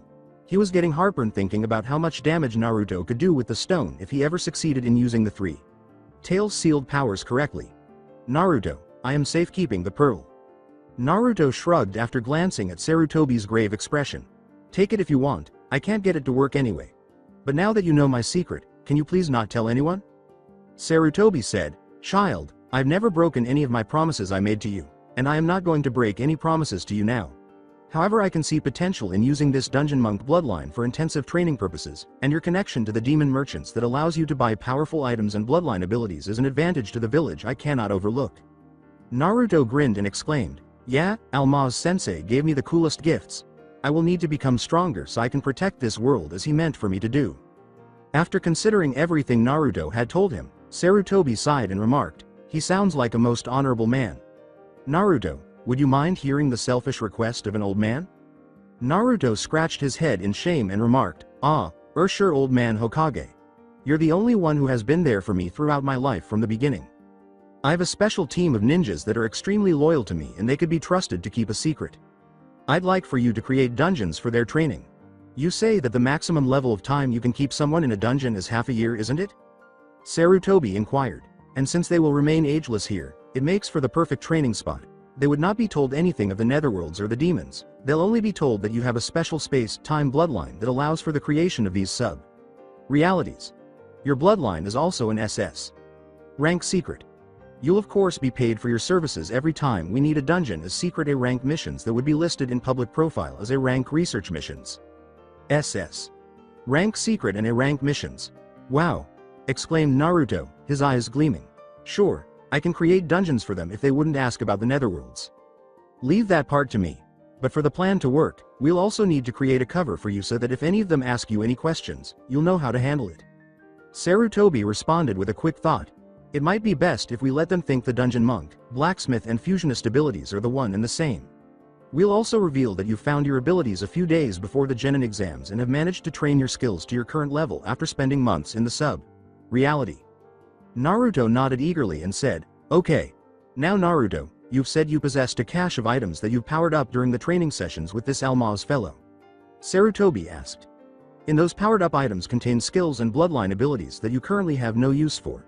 Would you mind if I buy some of them from you to pass to my trusted ninjas?" Naruto opened his small bottomless pouch and managed to pull up a large book, explaining, "Sure, but since Almaz-sensei refused to help in the training fights, I could only summon low-level monsters to train against. The items they dropped are not very rare or powerful. This is a book of all possible skills, abilities that Almaz-sensei gave me. Powering up my current cache of items only net me skills and bloodline abilities of C rank and below." Sarutobi accepted the book and started to leaf through it, saying, "That would be enough at the moment. I see the Sharingan and Byakugan are listed as B rank bloodlines and there's even prices listed in the descriptions for their purchase. Simply amazing. but it also highlighted the fact of how powerful the demons of these netherworlds are if they are able to treat bloodline abilities as mere merchant products. Your teacher Almaz had the right idea. It would not do for too many people of this world to learn about the demon worlds. Who knows what disaster might befall this world if the demons' attentions are drawn to us. But I wonder, Naruto, why you are not able to just create items with the Dungeon Monk bloodline as opposed to monsters. From Almaz's description, the Dungeon Monk bloodline is a reality manipulation ability that taps into the energy of all realities. Living things left a distinctive signature in the energies from various realties. The Dungeon Monk ability randomly picked a few of these living signatures and cloned them into the sub-reality with whatever equipments that they were wearing. As these clones do not possess any souls, they are an inhumane version of the real thing. Naruto clarified. Inanimate objects that are not alive do not leave any distinctive signatures, thus the Dungeon Monk bloodline can never be used for item creation as their signatures cannot be detected in the wild energies of realities. As he studied the book on skills and bloodlines, Sarutobi thought, I see, whatever the case, the Dungeon Monk bloodline is a powerful and interesting ability. And with a team of ninjas, you might be able to create more powerful monsters for them to fight against, which would increase the rarity of the loot. Returning the book to Naruto, Sarutobi gazed at the expanse of verdant hills surrounding him. Sarutobi pulled out a kunai and said, but enough of such matters. Now that we are here, Naruto, how about showing me this monster creation ability of yours? It's been a long time since I've a serious fight. I'm afraid that I've become rusty. As Naruto hefted his sword, a smile spread across his face. Alright, I'll do it, it's my first time fighting with Old Man Hokage. His expression froze into focus. Naruto hoped that his Dungeon Monk skills would enable him to battle mid-level monsters. Old Man Hokage was here, so presumably he wouldn't have too much trouble with mid-level monsters. As the surrounding hills were enveloped in a dark haze that condensed into the physical forms of pig-nosed humanoid monsters, Sarutobi's eyes widened. Naruto swung his sword in an attack position and uttered the words, those are orcs. They're quite capable with the axes and maces they wield. Sarutobi waved at the swarms of orcs charging in their direction and yelled, Naruto, what were you thinking when you created so many of them? The sub-reality was filled with loud roars as they advanced, causing the ground to tremble. The Shadow Clone's technique seal was formed, and Naruto yelled, it'll be alright, Old Man Hokage. With the same green sword, 50 Shadow Clones puffed into view. Charge. As the horde of orcs collided with the horde of Naruto clones, Sarutobi let out a sigh and shook his head. I guess I better get serious. The monsters look to be Genin or Chunin level in their attacks, but there's a lot of them. I'll need to use an area-wide technique. Sarutobi grumbled. A long series of hand seals flashed from his hands. Fire Dragon Technique. Phoenix Flames Technique. Firestorm Technique. When Naruto looked up in the middle of the battle, he saw the descending fire techniques that had destroyed an entire section of the orc hordes. As he unleashed his various sword techniques and wind spells against his enemies, a thought passed through his mind. Old Man Hokage is incredibly strong. As she leaned next to a big wagon full of food and water, Hayate cast a weary glance at Anko, who was biting into her dango angrily. Beside them, 2 other wagons were similarly loaded with provisions. When you combine the 3 wagons, you would have enough food to sustain a small group of ninjas for a month. He was unaware of what had transpired. The Hokage gave him an S-rank mission to get Anko and have the 2 of them prepare 3 wagons full of food and water to last 12 people for a month. He was waiting his turn outside the Hokage's office to discuss what to do with the Uzumaki Naruto child when the Hokage rushed out of his office. In addition, he and Anko were told to bring enough clothing and essentials for a month-long expedition. To make matters worse, the entire process had to be carried out in complete secrecy. The issue was that, as the Hokage was undoubtedly aware, you wouldn't typically ask for Anko when you wanted a mission completed quickly and with the utmost secrecy. Ever since he had interrupted her lunch to give her the mission, that woman had been in a foul mood. Before they were driven into Training Area 78, a closed-off area designated exclusively for Anbu training, they had been working for the next few hours to fill 3 wagons. After letting the horses run loose, they tied them to trees in the area. Hayate was shocked to see a pale-faced Iruka with a full backpack when someone wandered into the training area and she looked up. He waved weakly, eyeing Anko and Hayate warily. Hi. Iruka said with a feeble smile. Anko said, you must be kidding me, in a sour tone. Don't tell me you're here as well for the mission. What's the Hokage thinking giving an S-rank mission to a Chunin? As both men kept as far away from Anko as was politely possible, Iruka flushed and hurried to stand beside Hayate. Iruka scratched his head and said, I am not sure. I received the mission right after school was over. Anko slapped her head and exclaimed, School? School? That's it. That old man's gone senile on us. He's asking a schoolteacher to do an S-rank mission. Anko, hissed Hayate, scanning the area rapidly. You don't, cough, talk about the Hokage like that. When Yugao emerged into the clearing with a big backpack on her shoulders, a woman's voice said, Oh, leave her be, you can't change her personality. Hayate blushed when he saw his girlfriend, but she smiled at him. Hayate, guess the Hokage finally paired us on a mission together. Hi, what's your name? Before Hayate could say anything, Anko interrupted, That's Iruka, the school teacher. As Ibiki, Reido, Tenzo, Ebisu, and Asuma emerged into the clearing, a deep voice said, Anko, you shouldn't go about bullying Chunin. When Kakashi also emerged, there was a whirl of leaves. Anko blinked, taking in her surroundings, then blinked once more. Anko straightened up, her face suddenly serious, and said, Something's not right. What kind of mission need the head of the torture and interrogation department, Anbu, Special Jonin, and even Chunin-level ninjas to complete? With his head turned to the adult book he was reading, Kakashi remarked, I am sure the Hokage has his own reason. Though I wonder what the preparations are being made for my team. I was told to drop everything, gather stuff I'll need for a 1-month mission and to come here. Asuma shook his head and remarked, So was I, and the two of us were only just assigned to our teams 2 days ago. I wonder what that man is thinking. As Asuma's face froze and he turned his head away, Anko poked, He's your father, didn't he told you anything about the mission? Yugao walked over to Anko and shook her head, gesturing to her not to bring up the private matter. Higher-level ninjas are aware that the Hokage and his oldest son were never on good terms. Asuma sat down beside Iruka without bothering to respond. While everyone waited, there was silence.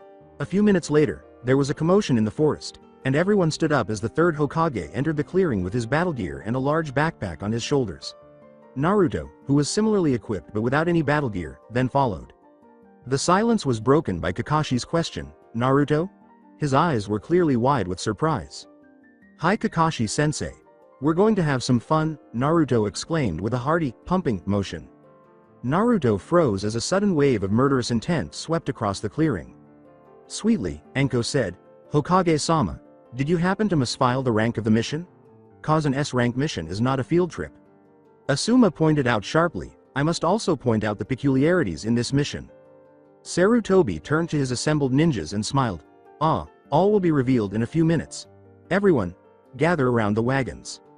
When Sarutobi turned to Naruto, the assembled ninjas immediately began to move in the direction of the wagon. If you may Naruto, now would be a good time. Naruto nodded and gave Anko a cautious look before squeezing his eyes shut in focus. Before going quiet, Naruto remarked, It will take a few minutes, I've never transported such large objects before. Transport? Yugao inquired inquisitively. Sarutobi gestured for silence and shook his head. After a few minutes, Anko and a few other ninjas in the group started to become restless. Anko started to say, if this is some kind of joke, but Tenzo cut her off. To everyone's surprise, Tenzo said, Someone tagged my chakra. That connection doesn't feel like it's done with a chakra force though. Gazing intently at his pupil, Kakashi added, I felt it as well. Ibiki remarked thoughtfully, Now that you've pointed it out, I am tagged as well. Nothing happened for a moment, and then the world around them twisted into splatters of vivid colors, causing startled cries. The 3 wagons reappeared onto what looked like some kind of beach, and there was a terrible feeling that everything was compressed in front of everyone. There was a big pool of water at the other end of the sandy coastline, which extended into the distance. Anko looked around her in shock and asked, What the happened? Yugo's voice was shocked as she exclaimed, Anko, watch what you say, there's a child here. Sarutobi pointed to a location to his right and said, Tenzo, build a house with the 4 pillars house technique over there. Make it large enough for all of us. Asuma, looking very agitated, said, Old man, I think you owe us some explanation first. Ah yes, in a moment. Sarutobi raised a hand to halt all of the questions. I think that the saying, action speaks louder than words, will prove true in this case. I will show you through actions before explaining everything to you. Before I explain, I'll divide you all into 4 teams and reveal something to you. Members of Team Kakashi include 1. Kakashi as the head of the team. 2. Reido 3. Iruka. Members of Team Asuma include 1. Asuma leading the team. 2. Ibiki. 3. Ebisu. Among Team Yugao are 1. Yugao leading the team. 2. The Hayate. 3. Anko members of Team Sarutobi include 1. Sarutobi as head of the team. 2. Naruto. 3. Tenzo. Sarutobi turned to Naruto, who nodded, and said, "Everyone, place your backpacks close to the wagon and get your weapons ready." Naruto, some low-level ones to start us off would be good. Anko mockingly questioned, "Ready our weapons? To battle what? Sand and water?" Sarutobi angrily retorted, "Anko, please learn to be more patient and ready your weapons." Everyone turned to look at the massive wood house that Tenzo had constructed using his wood release technique as the ground shook. Kakashi's focus was still on Naruto, who appeared to be at the center of everything. He saw the dark haze forming around them, and his eyes widened. As everyone started to notice the black mist forming in the water and others forming in the distance, Sarutobi yelled, "Team Asuma, surround the house and protect it from harm." Sarutobi went on to issue orders, saying, "Team Sarutobi will guard the wagons." Shapes emerged from the black mist, and Yugao gasped. "Team Yugao, you'll handle the destroying of all monsters on land. Team Kakashi, protect the waterlines and prevent the monsters in the water from reaching land. Mission starts now." Everyone froze for a moment, watching in disbelief as a group of women with tails holding tridents formed in the azure waters and a horde of humanoid flower creatures on 2 legs charged towards them. Hayate stammered, "What?" expressing everyone's astonishment. Sarutobi yelled, "Listen to your orders, Konoha ninjas. Kill everything that moves except your fellow ninjas." Anko slowly said, "Kill everything that moves," while glancing at the raging mob of flower people. Creatures. She licked her lips and a smile appeared on her face. "Haha. Let's kill them." Yugao yelled, "Anko," as Anko rushed forward without waiting for her group. "That crazy girl, she's going to get herself killed. Hayate, move out." Before launching into combat, Hayate nodded, pulled out his katana, and took one final look at Naruto, whom he believed was the root of the problem. He set aside all other ideas and concentrated all of his energy on defending his girlfriend against the humanoid monsters that resembled flowers. Anko screamed, "Shit! They can shoot needles!" and leapt out of the path of the sharp needle storm. "Oh, that's it, you bunch of sissies. No matter what flowers you're spawned from, you're going down hard. Why?" Yugao bemoaned as she severed the heads of several of the flower creatures in her immediate vicinity, asking, "Why did the Hokage put her in my team?" Leaking green blood that smelled of dried earth and crushed flowers, they fell to the ground. "I'm responsible if she dies." As they started killing the monsters in a circle, with their backs to one another for added protection, Hayate yelled, "Yugao, calm down. We still don't fully understand the capabilities of these monsters." Somewhere among the green flower monsters, Anko left a trail of devastation in her wake. Yugao yelled, "Hayate, some of the creatures are moving towards the wagons. I am sure the Hokage can handle a few of those creatures. Anko would be in trouble if we don't get to her soon." Hayate sighed. "Yugao, I think we'll have to use the dance of the crescent moon if we're to clear a larger section of these hordes of monsters." Yugao's hands flashed through the hand seals for the shadow clone technique as she exclaimed, "Let's do it," momentarily cutting a gap in front of her. In an instant, 3 of her clones and 3 of Hayate's clones were standing side by side, raising their swords and katanas simultaneously. "Let's see how they'll fare with our next move. Dance of the Crescent Moon." As they slashed out at the flower creatures nearby in a broad circle, the 2 originals and the 6 shadow clones started to flow across one another in a complex pattern. Despite the destruction of one of Hayate's shadow clones, all the monsters were slain. Through their efforts, they were able to get to Anko's side as she was avoiding a hail of jagged petals. "Petals attacks now!" Anko screamed in outrage as she charged into the horde of monsters once more. "Stay still and let me slay all of you." Yugao fought the urge to slam her fist into Anko's thick skull, but her headache was pounding. Yugao gritted his teeth and said, "If we survive this, I am going to request for a team transfer." 3 hours later, the teams of ninjas that had begun as new were in a shambles. In less than an hour, the 4 teams had successfully exterminated the monsters by cooperating.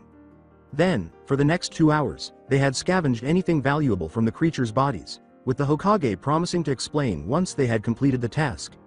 As he ran around identifying the valuable items on the dead monsters, Naruto was a tremendous help.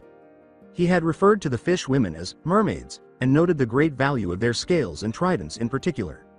The petals of the flower creatures, which were reportedly called flora beasts, were very valuable. When he also healed their flesh wounds, the various ninjas present were taken aback, indicating a higher level of chakra control than was typically possessed by a genin. In particular, Kakashi was suspiciously eyeing a skilled swordsman and his student, whom he had previously regarded as a school dead last. Iruka also looked at Naruto in astonishment at the changes he had undergone. Yugao was wearing a green face as she carried the basket of petals back to the camp and exclaimed, "Anko, you don't really have to squash their bodies like that. They're already dead. We just need the petals." Anko shrugged and hefted her own baskets, saying, "Like you said, they're already dead.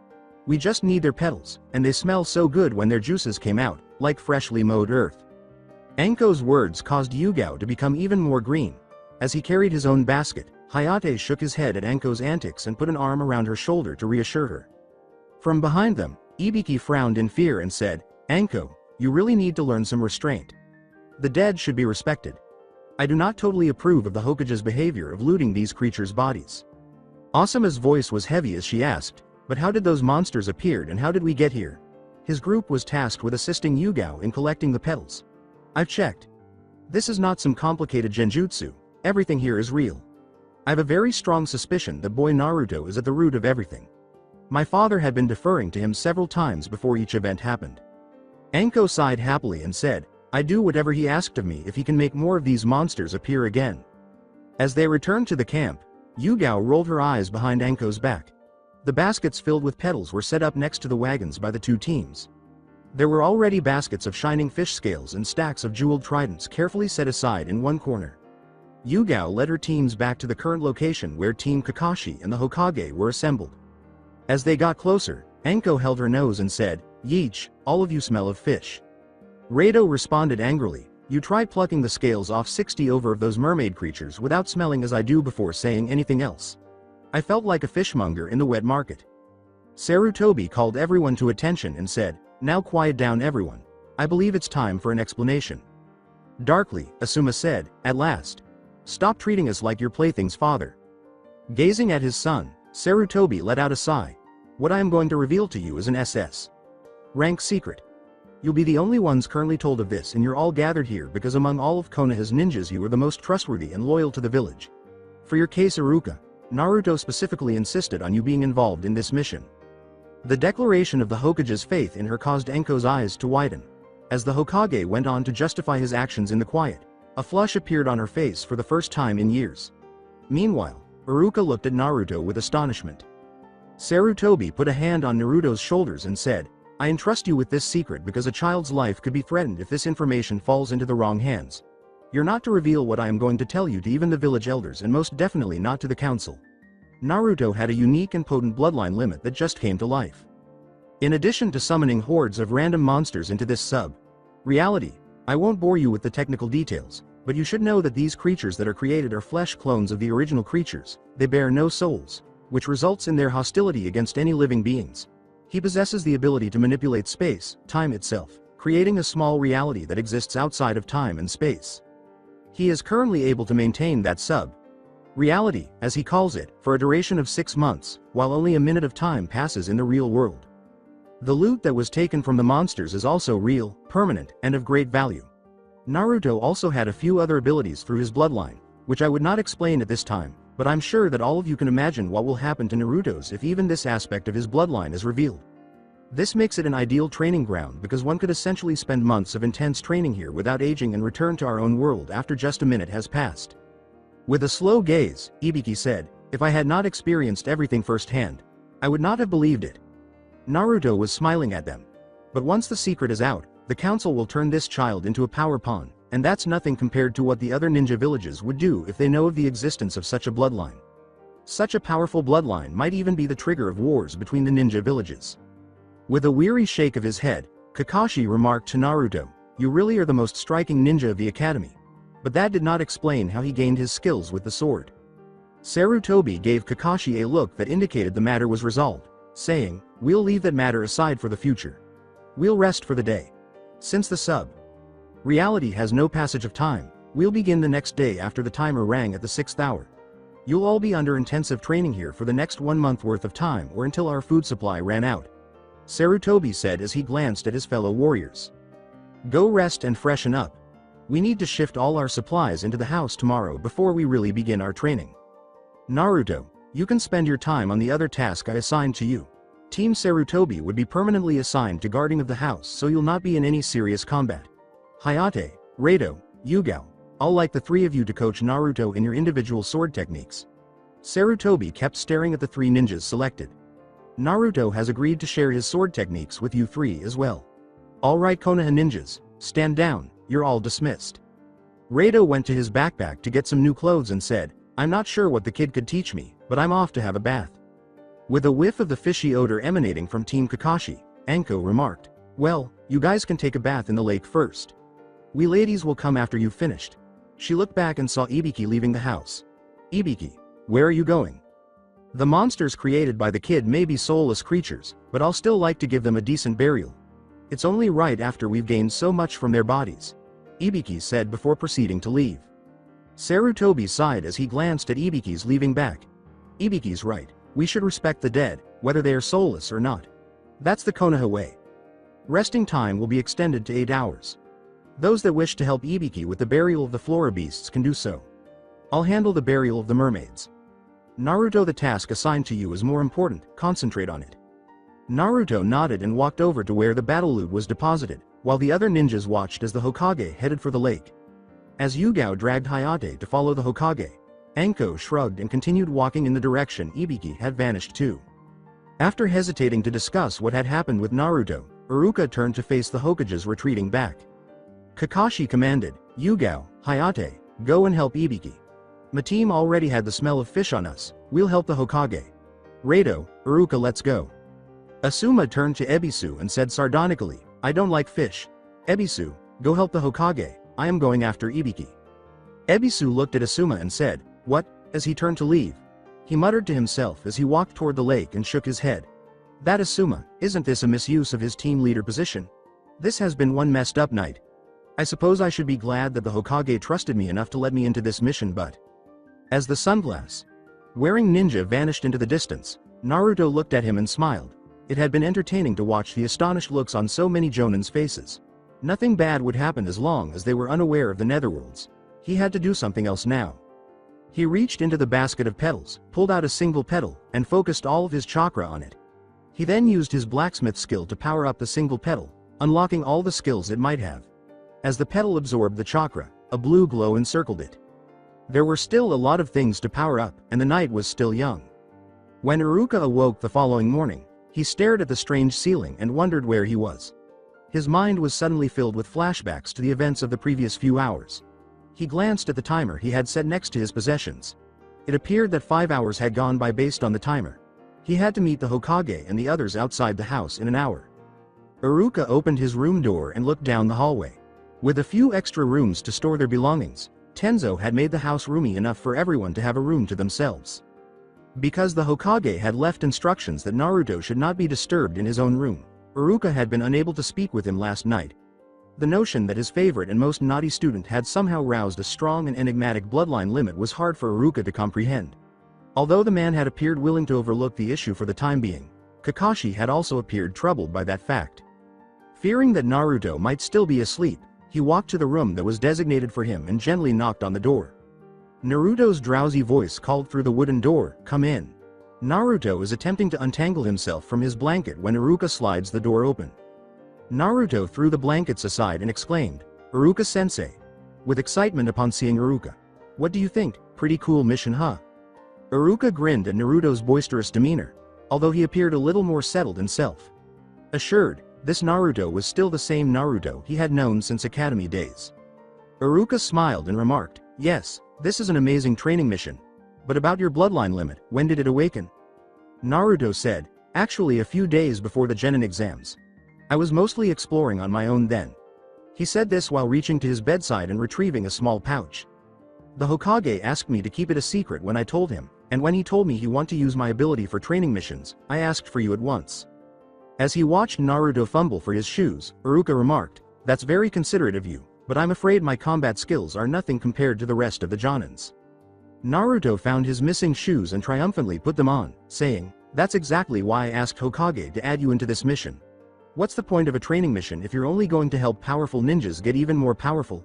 Anyway, the Hokage also trusted you a lot, so he agreed to include you in as well." Iruka said, momentarily filled with silent pride at the unspoken acclaim, "I see. Well then, how about we see if we can get something for breakfast?" As they left the room and went downstairs, Naruto said helpfully, You'll lose the sense of time if you stay here a few more days.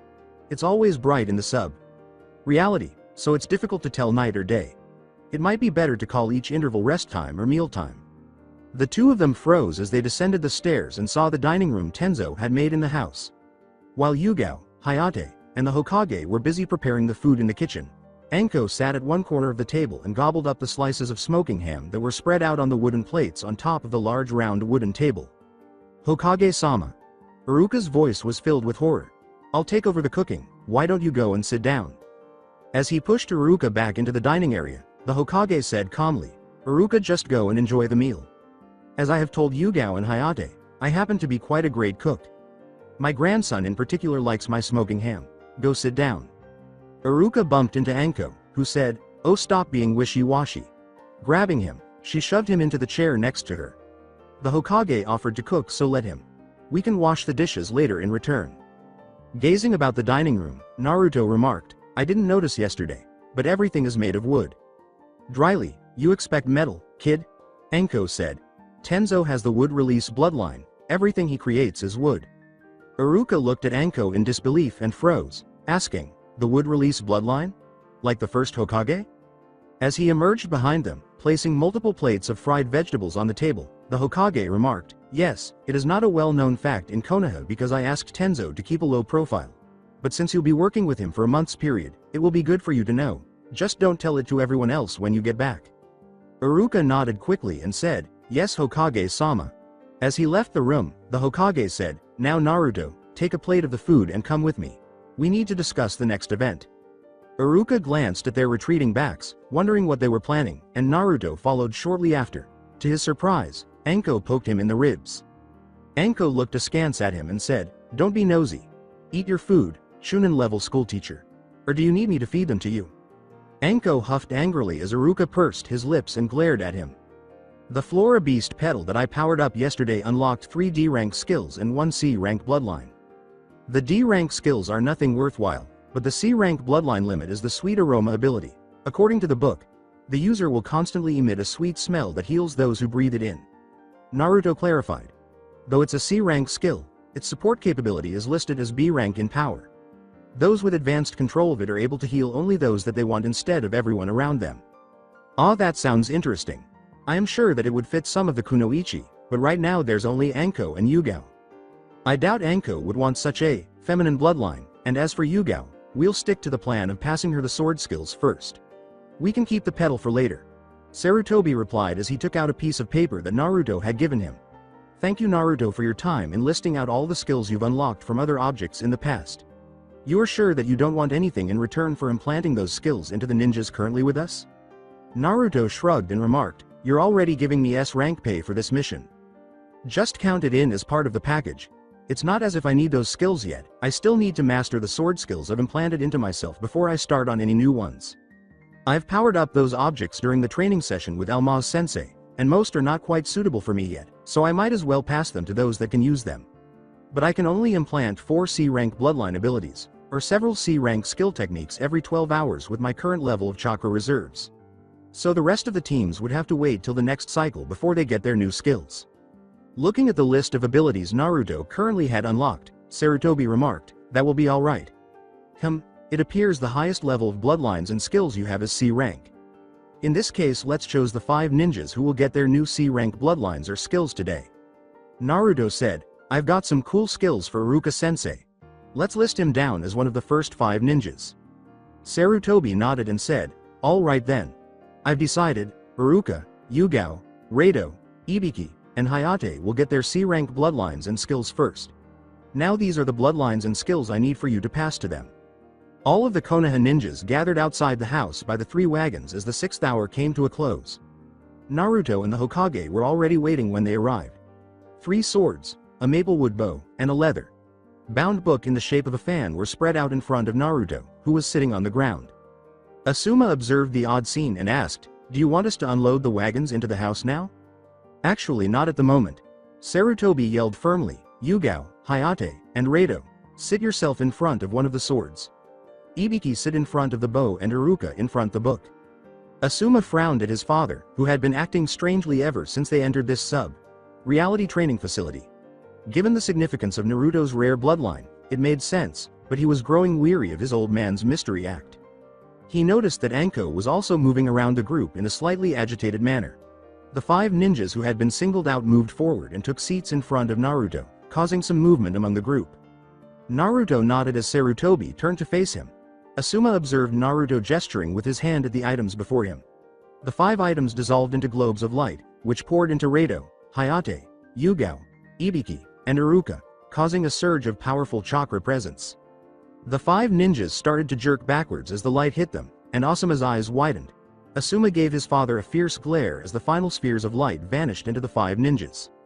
Asuma remarked solemnly, "No more games, father." It was the first time Asuma had broken protocol and not addressed Sarutobi by his position in public, and Sarutobi looked up at his son in surprise. "Stop hiding things from us. What did that child do to them?" "I believe Naruto has just passed each of them either a unique bloodline ability or several skill techniques," Sarutobi replied with simplicity. After Sarutobi's words left Asuma speechless, she turned to face the 5 ninjas who had started to jerk to their feet. Iruka appeared to be shivering a little, and his entire body swayed as though he had consumed too much alcohol. Anko demanded from the crowd's side, "How can a child pass a bloodline limit to anyone?" This is one aspect of Naruto's bloodline limit. He is able to infuse chakra into inanimate objects, which can raise the powers of the objects to unbelievable levels. This process will unlock the hidden potential in each object, which he can then implant into any person as a specialized bloodline limit or unique skill techniques. Sarutobi stated as the stunned ninjas gathered them. "Why do you think I declare knowledge of his bloodline and SS rank secret? It's not just his ability to create dungeons outside of time and space. What do you think will happen if the world knew that Konoha have a bloodline which can create other bloodlines?" Ebisu's legs gave out beneath him as he sat down on the ground with a thump. Looking somewhat flushed, Iruka, who was standing at the side, held onto his head. Iruka, who appeared to be somewhat inebriated, stated, "I've this knowledge in my head." He gestured off into the distance. "It's telling me if I channel my chakra to my finger." A smoking crater in the ground where Naruto once stood was blasted by a blinding white beam of light that erupted from Iruka's finger. With a deeply guilty expression on his face, Naruto had already leapt out of the way. Some bloodlines or skills might not be totally compatible with some people. They either didn't work for them, or they will leave the person quite sick for a few hours after the implantation process. Naruto stated, looking confused. "I think Iruka might be the latter case." "Shit." Iruka turned around shakily and pointed at the group, and Anko swore. As Iruka collapsed to the ground, unconscious, she rushed forward and applied pressure to his neck. She then gave the other 4 people who had undergone implantation a suspicious glance. The other 3 appeared normal and alert, while Yugao appeared quite dazed. With unexpected gentleness, Anko placed Iruka on the ground and remarked, "The little guy's going to take a long nap. Hayate, check if your girlfriend needs a doze off as well." Shaking her head, Yugao said, "I'm alright, just a bit dizzy." Ibiki remarked, closely observing Naruto, "This is incredible. I have this knowledge of how to use an ice genjutsu and ninjutsu combination technique in my head. I was not even aware that there's a way to use ice techniques outside of a specialized bloodline limit. Now all I need to do is to channel my chakra in accordance to the memory to execute the move. To be able to impart skills and bloodlines to others, I've never heard of such a gift." With firmness, Sarutobi stated, "And you wouldn't? To the outside world, Naruto's bloodline limit does not exist because I expect all of you to keep it a secret. To those that break this SS rank secret, you know the consequences." Despite Asuma's intense gaze on Naruto, the assembled ninjas nodded. Naruto can only implant a few bloodlines or skills every 12 hours. The next batch will have to wait until the next cycle. Yugao, Hayate and Reito. Naruto had passed to the 3 of you 5 powerful sword techniques ranging from D to C ranks, including 2 that Hayate has already encountered, the Slayer's Descent move and the Hurricane Slash. I expect the 3 of you to train these sword techniques to their full potential during your time here, Sarutobi grumbled. As the mystery surrounding Naruto's sword skills was unveiled, Kakashi, who had been standing quietly in the crowd, abruptly looked up. Kakashi asked with a sympathetic expression, "That's how Naruto got all his sword techniques, isn't it?" Those sword techniques that suddenly made Naruto so powerful came from his own ability to implant those skills into himself. You've guessed rightly, Kakashi. After Naruto implanted those sword techniques into himself, he had also spent months worth of time in the reality training his skills to the current level. Sarutobi nodded. Iruka can shoot concentrated chakra beams from his fingers because he has the blast finger bloodline limit. You could effectively teach other ninjas the Psycho Mirage skill, which Ibiki has been given. It is a powerful and specialized genjutsu and ninjutsu combination technique that allows him to create ice for attacks. The only difference is that other ninjas have to learn it the hard way instead of having the technique activated instantly with the use of chakra. Asuma looked at his father and said, "All these are techniques and bloodlines that I've never heard before. How do you even know their names and the way that they work?" Naruto uncovered a book listing all known skills and bloodlines from the body of a monster during the time he spent training by himself. Sarutobi clarified. With the help of the book, which is currently in my possession and is also regarded as an SS rank artifact, he was able to comprehend the abilities and bloodlines he had unlocked in powered up objects. Now that you all know the full extent of Naruto's bloodline, I will also share my plan with you all. I will ensure that before this long period ends, each of you will have acquired at least one bloodline limit or a number of special and potent abilities. I will also expect you to train all of your bloodlines and skills to the best of your abilities, investigate the bloodlines and skills you have been given independently, and find ways to use them in combat. The next monster fighting session will start in 3 hours, so I need someone to carry Iruka to his room while the rest of us unload the wagons. Yugao, you can go and rest too. Anko approached Naruto with a shiver-inducing smile as everyone scattered to assist with unloading the wagons. With a sly grin, Anko asked, "Now, Naruto, is it? Since you'll be giving me bloodlines and skills, try to give me those that can do a lot of destruction, will you? It'll make me ever so happy." As Anko leaned forward and showed off her well-defined cleavage, Naruto gulped. Naruto responded with a high-pitched squeak of horror, "Ah, okay." Anko straightened herself and grinned with satisfaction, saying, "Good, just don't give me any sissy bloodline. If you do, I'll cut your balls off." Watching Anko make his way to the wagons to assist, Naruto went pale. Naruto said feebly as he made his way back to the house, "No puny skills for the psycho lady. Got it." Naruto started distributing the weapons he had already charged with his chakra to all of the assembled ninjas 5 hours after everything had been unloaded into the house. They were able to access the special abilities concealed within the weapons and learn how to use them simply by coming into skin contact with them.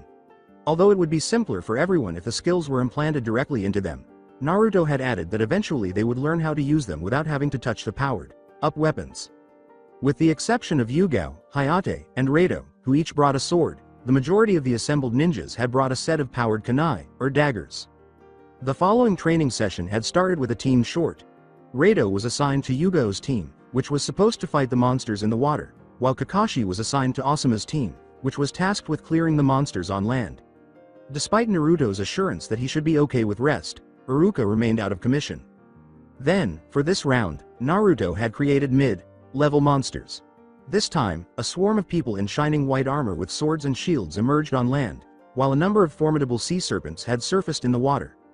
The armored humans immediately charged forward to where Asuma's team was positioned, demonstrating that these soulless human clones lacked any humanity. The human clones were not ninjas, but they were extremely proficient with swords and incredibly swift despite their bulky armor.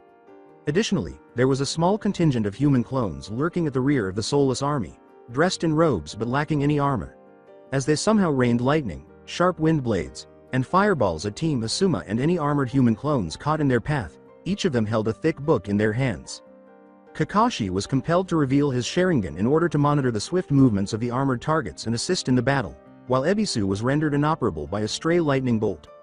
Ibiki protected Ebisu's wounded body at an unspoken order, while Kakashi dealt with the army of armored swordsmen.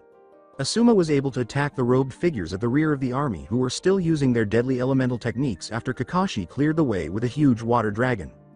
When Tenzo entered the inland conflict, ostensibly sent by the Hokage after realizing that Ebisu was not fit to fight, the tides turned. The killing of all the soulless human clones took an additional 30 minutes. Weary and with cuts and bruises all over their bodies, Team Asuma had trudged back to the house that had served as their base. With the bodies of the enormous serpents they had defeated floating on the water, Team Yugao was already assembled at the base. As Naruto started tending to Ebisu's lightning-blasted arm, Sarutobi remarked, "We'll rest for half an hour before going out to scavenge items that might be precious and of use to us." Reito spoke slowly and abruptly. "It suddenly occurred to me that one can amass quite a lot of wealth battling monsters in the sub-reality." Reito's statement was confirmed by Sarutobi, who said, "That's true, and that's one of the purposes of his training here. Not all the items could be sold back in our world, but of those that could be sold, all the gathered ninjas would gain a percentage of the profits. You'll also be allowed to take any equipment found as loot if it is of use to you, provided they are confirmed to be not potentially dangerous to anyone. Though Naruto's bloodline is not offensive, its enormous support capabilities are unimaginable. Yugao spoke slowly. Training and amassing wealth at the same time, while not aging even though a long time might have passed, this bloodline is incredibly powerful in a pure support type of way. Yes, that's why I've entrusted all of you with his secret while giving you further training in this reality at the same time. Sarutobi nodded. If this training exercise proves useful to us after a month's time had ended, I might include more of my trusted ninjas into these training sessions. With a smile on her face, Anko exclaimed, then I'd like to volunteer myself for all the training sessions. Kakashi frowned and said, wouldn't including more people increase the risk of everyone finding out about Naruto's bloodline? Sarutobi nodded at Kakashi and stated, it is something I've considered, which is why only a few more others would be joining us in these training exercises. If any of you would like to join us, please let me know in advance. The training sessions will take place once a week and will be worth S-rank missions, along with the opportunity to receive a portion of the loot we have collected. You are my elites and the most trusted ninjas of Konoha's Corp, so there's a reason I picked you all. After 15 days, we'll be doing team rotations. In the meantime, get some rest before we start robbing the corpses. I want you all to learn how to work together because there might come a time when you need to team up in the real world. Kakashi turned to face Naruto as the assembled ninjas dispersed. Naruto appeared to be more than the bumbling fool he had initially appeared to be after the events of the previous few hours. He will need to closely monitor this unexpected student of his. Nearly everyone had become accustomed to the reality training by the time of the subsequent cycle. This time, 5 more ninjas were selected from the group of ninjas surrounding Naruto and asked to sit in front of him. Tenzo, Kakashi, Asuma, Ebisu, and Anko were all seated in front of a book. Alright Kakashi and Tenzo, I am going to pass you what is known as the ice spell skills. These are skills that lets you instantly tap into your spiritual energies to create bolts of ice without any hand seals. Naruto clarified this to the 5 ninjas who, Ebisu will get the wind spell skill while Asuma and Anko will gain the lightning spell skills. All of which serves the same function, just of a different element. From what the book says, these skills will also instantly give you elemental affinity of their individual elements. Sarutobi nodded to Kakashi and Tenzo and remarked, even though Konoha is ignorant of any ice elemental techniques, it is my hope that those who possess the new elemental affinity can develop their own ice manipulation techniques. With a tingling laugh, Anko added, lightning sounds destructive enough. Naruto waved his hands at the objects after trembling a little at being seated in front of the insane woman. 5 ninjas sat in front of each of the objects, and the 5 books dissolved into balls of chakra that poured into them. The 5 ninjas appeared to have had no negative effects this time. Kakashi extended his right hand and blinked. Immediately, a ball of ice formed from the cooling air above his hand. Watching the floating ball of ice, Iruka remarked, this is amazing. Before being informed of what had transpired while he was asleep, he had just woken up from a lengthy nap. Iruka appeared to have fully recovered from the process of skill implantation. As Anko used her new ability, lightning crackled in her hands. She turned and smiled at Naruto, making his blood run cold. With a gleam of madness in her eyes, Anko said, thanks for the gift, boy. So when will our next training mission starts? Since all of you didn't seem to have any ill effects from the skill implantation process, we will begin in 15 minutes time. As per normal, Team Sarutobi will be guarding the house, Team Yugao will be dealing with the water-based monsters this time round while Team Kakashi and Team Asuma will be dealing with the land-based monsters. Sarutobi said as he distributed the responsibilities among the assembled ninjas. Remember that constant usage of your skills or new bloodline will continually make them more powerful, so I encourage you to use your new abilities in battle. Standing in front of Sarutobi, the assembled ninjas said in unison, understood Hokage-sama. Sarutobi gave the order, you may now go and prepare. Meet back in 15 minutes time. I will need to talk to Naruto, you are all dismissed. The Hokage grinned and Naruto turned to face him. Curious, Naruto said, so what else do you need me for? Sarutobi eyed Naruto objectively and remarked, you may have all those powerful implanted skills and bloodlines. But one thing I've noticed in the training sessions is that your ninja skills are still academy level. You can use the shadow clone and replacement techniques with great effect, most probably a result of your long period of solo training, but you lack even the most basic genin skills such as tree walking, which I am now going to remedy. Naruto's eyes brightened at the prospect of picking up new skills, and he asked, you mean you're going to be teaching me tree walking? Yes. While the others are fighting monsters, I'll begin teaching you the basic genin skills. We'll start with tree walking. Sarutobi clarified. Since there's a distinct lack of tall trees in this sub-reality, you shall practice walking up the walls of the house until I can get Tenzo to grow a few trees for your training. But that can wait until the next training session. Naruto frowned and said, but what about protecting the house from monsters? Sarutobi grinned as he escorted Naruto to the house, planted his feet on the exterior walls, and started to approach, much to Naruto's astonished gaze. I am sure Tenzo and I can handle anything that comes our way. Now listen carefully to my instruction. You will need to focus your chakra to the soles of your feet. Use them to grip the walls of the house as you walk up. Remember that you have to keep a fine balance in how much chakra force you exert to grip the walls, or this will happen. With the additional chakra force, Naruto saw a section of the wooden wall beneath Sarutobi's feet crunch into a tiny crater. Naruto smiled enthusiastically as Sarutobi remarked, I can get Tenzo to repair the walls after the training is over, but try to make as few mistakes as possible. We'll keep up this training exercise for every monster fighting training. Once you manage to walk up to the top of the house or tree without any mishap, I'll proceed to teach you other new techniques. Naruto exclaimed, that's so cool, thanks old man, to his delight. Sarutobi grinned and gestured to the group of ninjas behind Naruto, saying, good, then I think it is now time to begin the training exercise.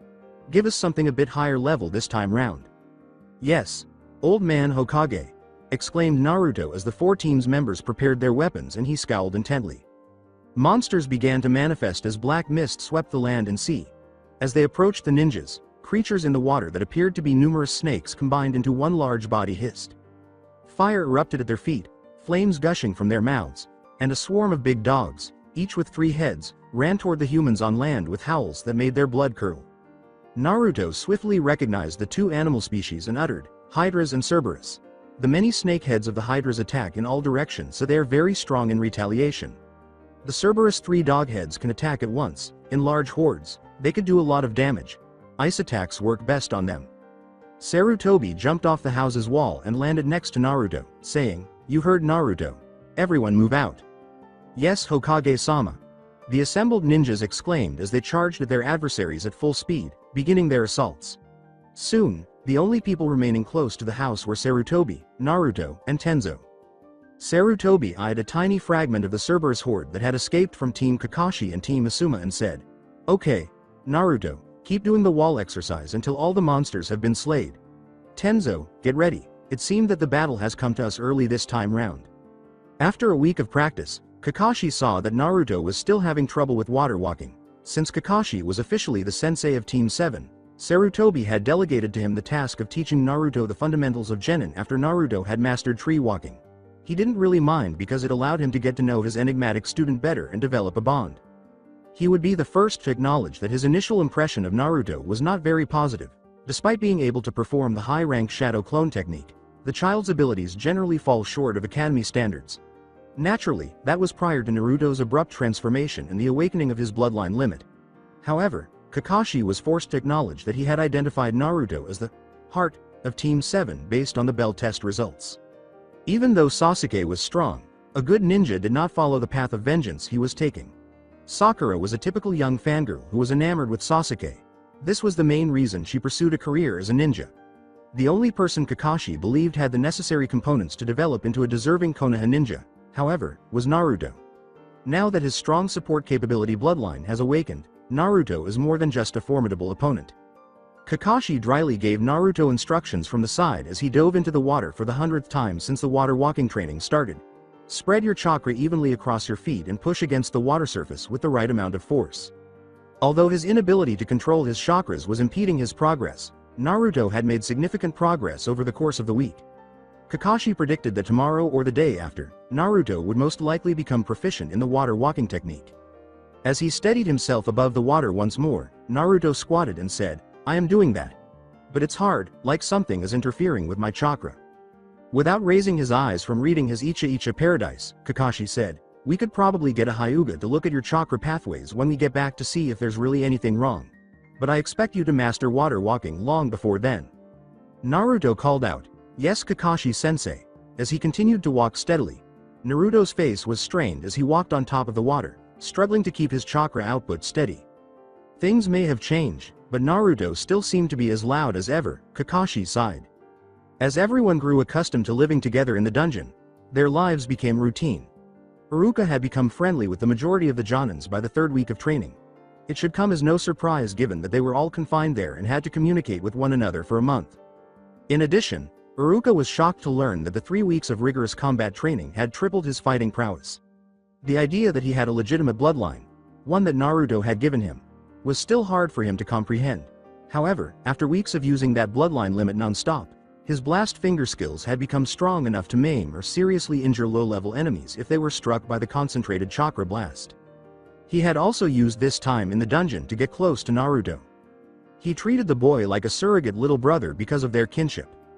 Although Naruto's abilities had rapidly improved, particularly his sword-fighting abilities, which were now comparable to those of Hayate and the other Konoha swordsmen and women, his personality remained largely unaltered.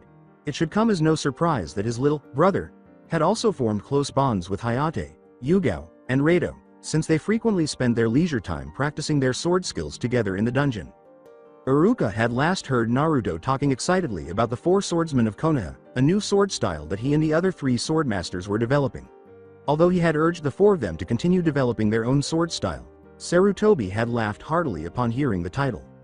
Early in the 3rd week, team rotation had started, and Iruka was paired with Reito as team leader and Anko as a teammate. This brought him to the main issue he is currently facing.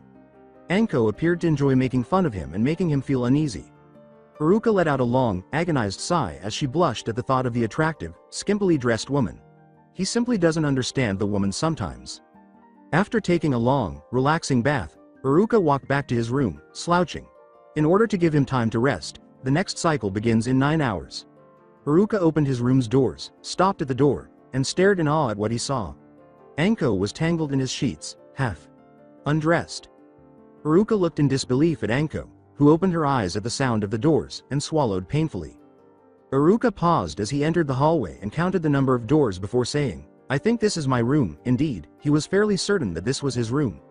"Anko, did you get into the wrong room?" Anko sat up, the sheets falling away to show her bare top, and said crossly, "Oh, shut up. Come in and close the door." Iruka reddened even more, but he was forced to enter his room and shut the door after Anko's savage glare. Iruka staggered uneasily, attempting to avoid looking at Anko. Anko got up, the blanket falling from her body, and said, "Look, we've been doing the mating dance for all week, so let's skip all that part and get right down to the main thing." Iruka coughed and looked at Anko, wondering what in the world she was talking about. "Mating dance?" he asked. When Iruka realized that his preconceived notion about Anko's partial undressing was incorrect, she was completely undressed, the look changed to an ogle. As Anko approached him, Iruka staggered backwards, leaning his back against the door in a mixture of fear and excitement at what the woman would do to him. Given the horrified expression on Iruka's face, Anko sarcastically questioned, "Stop acting like a virgin, or are you just not interested in women?" As Anko rubbed her hands down his chest and sweat trickled down his forehead, Iruka muttered, "No, I am a virgin. I mean no, I am not a virgin and I like women." He was beginning to feel very dizzy. As she pulled Iruka down to her, Anko grinned and said, "Good, because you seem like a nice guy and I've always been direct about what I wanted." An emotion that Iruka rarely experienced washed over him as he fell onto Anko's soft body, and for the next 9 hours, he was unable to feel anything. Yugao examined every piece of loot they had acquired during their 3.5 weeks of training. To house them all, Tenzo had to construct a sizable wooden warehouse. The 3 wagons in the spare rooms simply could not hold all the loot, as they had long learned. As they worked to create a storage seal strong enough to hold all the items, the Hokage and Kakashi were presently locked in the meeting room. Given the size of what they were attempting to contain and the lack of an urgent need for the seals to be finished in a day, it was likely that the process of creating the seal would take several days at the very least. The Hokage had proclaimed the final 3 days of their 1-month training to be a time of freedom and relaxation for everyone. Before they returned to their home reality, it was essentially a time for everyone to recover from the strenuous training exercises. One of the reasons Yugao was in the warehouse now was because she had recruited Hayate to assist her in taking inventory of the loot. Yugao said, counting the basket of rose torn vine whips in front of her, "It's been one hell of a time here." According to the enigmatic encyclopedia of monsters and skills in the Hokage's possession, they had been harvested from a clone army of humanoid females known as Poison Ivy. Tenzo's ability to control plant life with his wood-release bloodline was not nearly as amazing as that of the hybrid plant and human women army. In fact, Team Sarutobi had to step in and break up the fight. Some people wondered what kind of bloodline these whips could produce. The encyclopedia merely identified the green as an A-rank plant manipulation bloodline, which was the ultimate bloodline capable of benefiting from the whips. Compared to the wood release bloodline, which was only listed as a B-rank ability, it appeared to be more potent. Hayate nodded and remarked, most of us had gained 2 or at least 1 bloodline and several unique skills. I agree with you. What happened to us here, it was something I would never have imagined. All of us now have the 5 basic chakra affinities, something that would only be possible in the real world after long years of training. I have the magma elemental affinity as well, while you have ice. Can you imagine what elemental types our children would have? As Hayate leaned forward to plant a chaste kiss on her lips, Yugao smiled amusedly and said, talking about children now Their relationship had grown stronger during their time in this space, time training ground, to the point where they felt comfortable enough to talk about marriage. Hayate remarked wistfully, we're not getting any younger Yugao, and you know how I feel about you. With a faraway gaze, Yugao remarked, as do I, but marriage is a big thing for us ninjas. Especially when we wouldn't know if we would survive the next mission.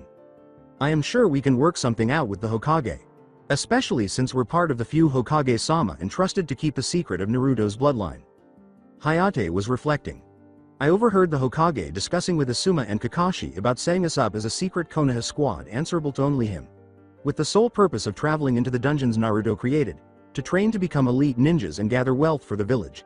They were in the midst of planning up a public cover which would hide our activities if investigated by the council.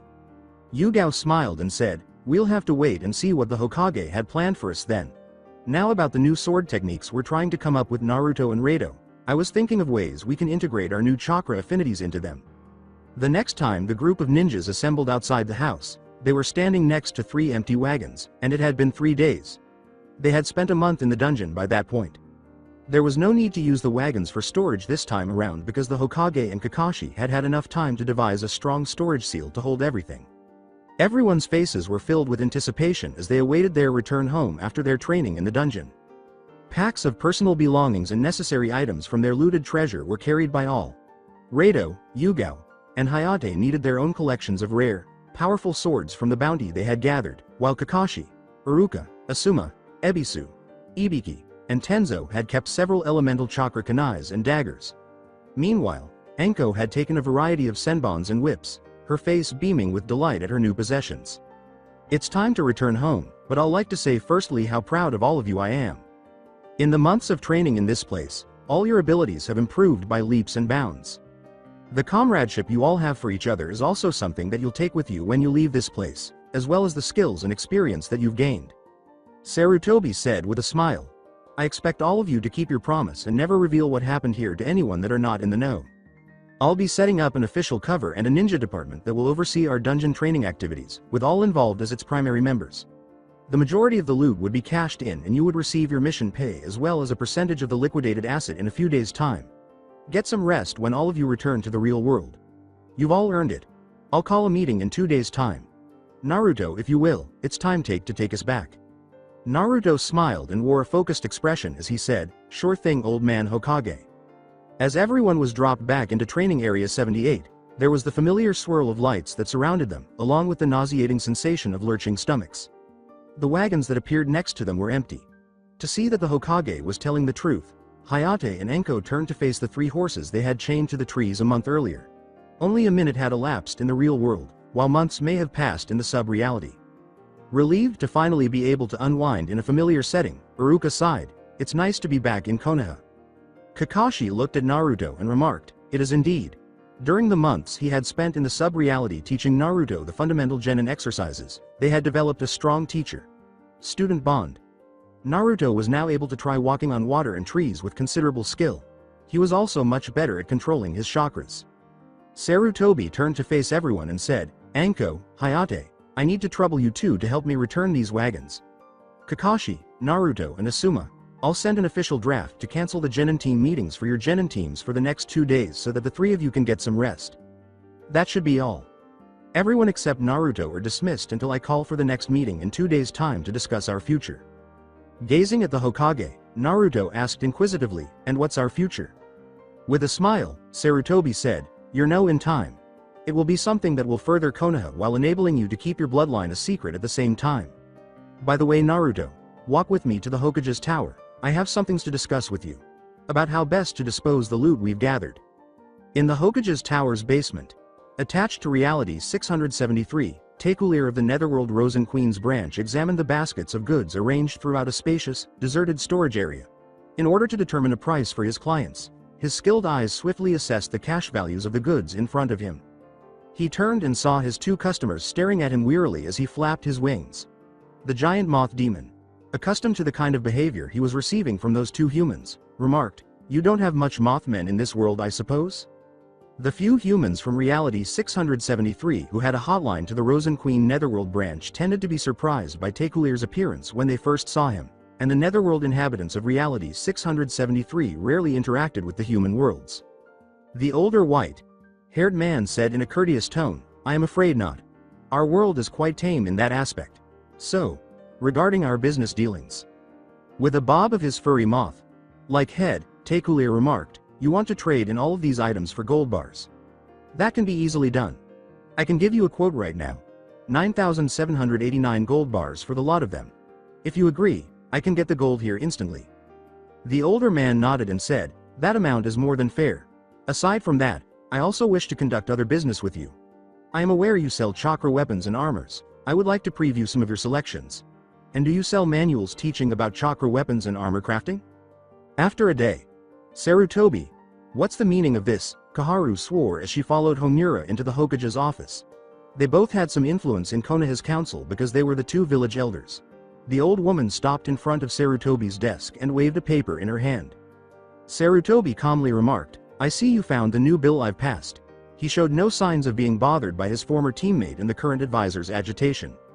Kaharu waved the billing writing by Sarutobi in front of his face and declared, "In the name of the Hokage of Konoha, you have requisite the old abandoned lumber compound of the Uchiha clan in the Western Forest. A sum of 78,948 ryo from the village funds was paid to the Uchiha clan account in exchange for the will to the land. What do you need an abandoned woodcutters and lumber processing compound for?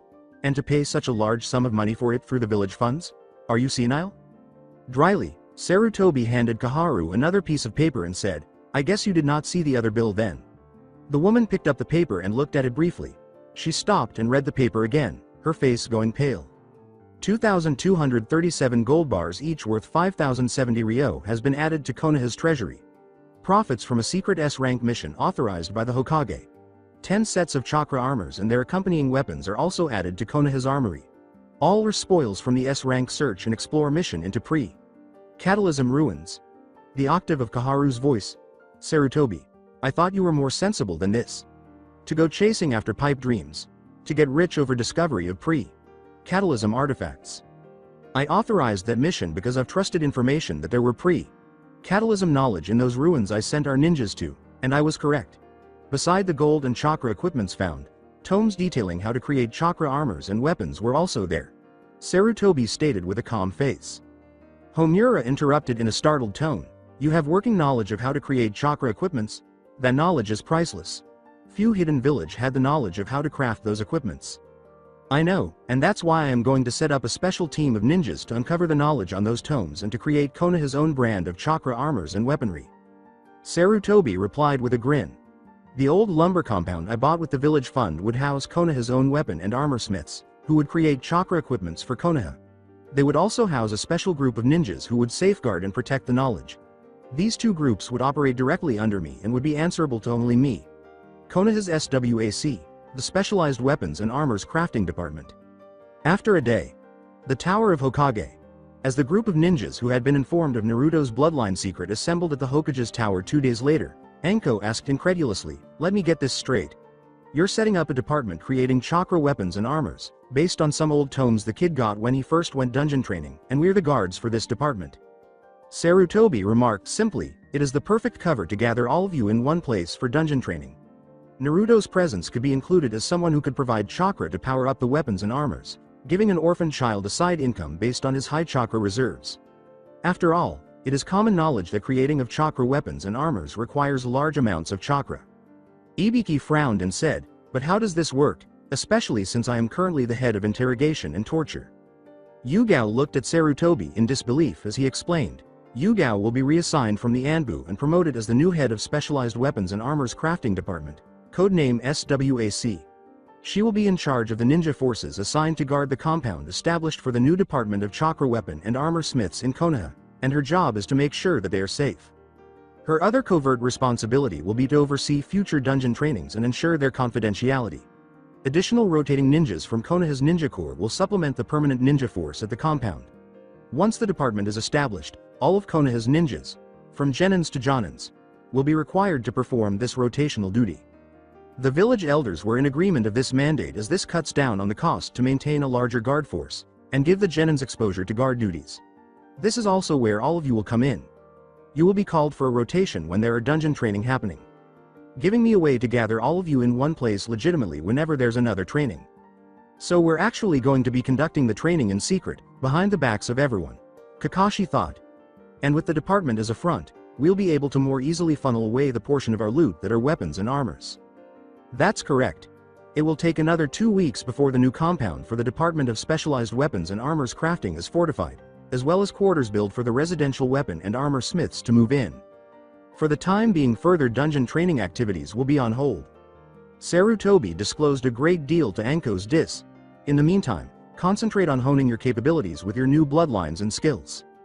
The new SWAC department may be a front for our activities, but I can foresee it becoming a major revolutionary force for Konoha's Ninja Corps. When it is announced to the public in 2 weeks' time, it would be a rich target for those hidden villages who cannot withstand the lure of getting knowledge of chakra equipment crafting. Much will depend on your skills to counter the enemy nins. The assembled group of ninjas affirmed, "Yes, Hokage-sama." As he started to distribute the envelopes on his desk, Sarutobi remarked, "I have already cashed in the loot gathered during the dungeon training. Within these envelopes are a percentage of the cash amount and your mission pay." When Anko opened the envelope that was given to her and saw how much was inside, she swore. Anko grinned and remarked, "These are more than triple a normal S-rank mission pay. Training and gathering wealth at the same time. You can definitely count me in on the next dungeon training." Asuma frowned and asked, "But who did you sell those weapons and items to, father? Many of them are very powerful chakra elemental artifacts." Evasively, Sarutobi stated, "I have my sources. Do not worry, the items will not fall into enemies' hands." With a gleam in his eyes, Rado looked at his pay and remarked, "Well, I for one am glad for the amount. It's the highest mission pay I've ever gotten." Sarutobi grinned and remarked, "Remember that the primary goal of the training is to improve your ninja skills. The wealth we gathered is a fortunate side effect. I'll be rotating those called up for dungeon training. For the second dungeon training, I have plans to include the last batch of my trusted ninjas. Since you've offered Anko, you'll be the facilitator for the next dungeon training trip. Now there are a few things we need to discuss." That's it for today. I hope you guys enjoyed this great story. See you in the next one.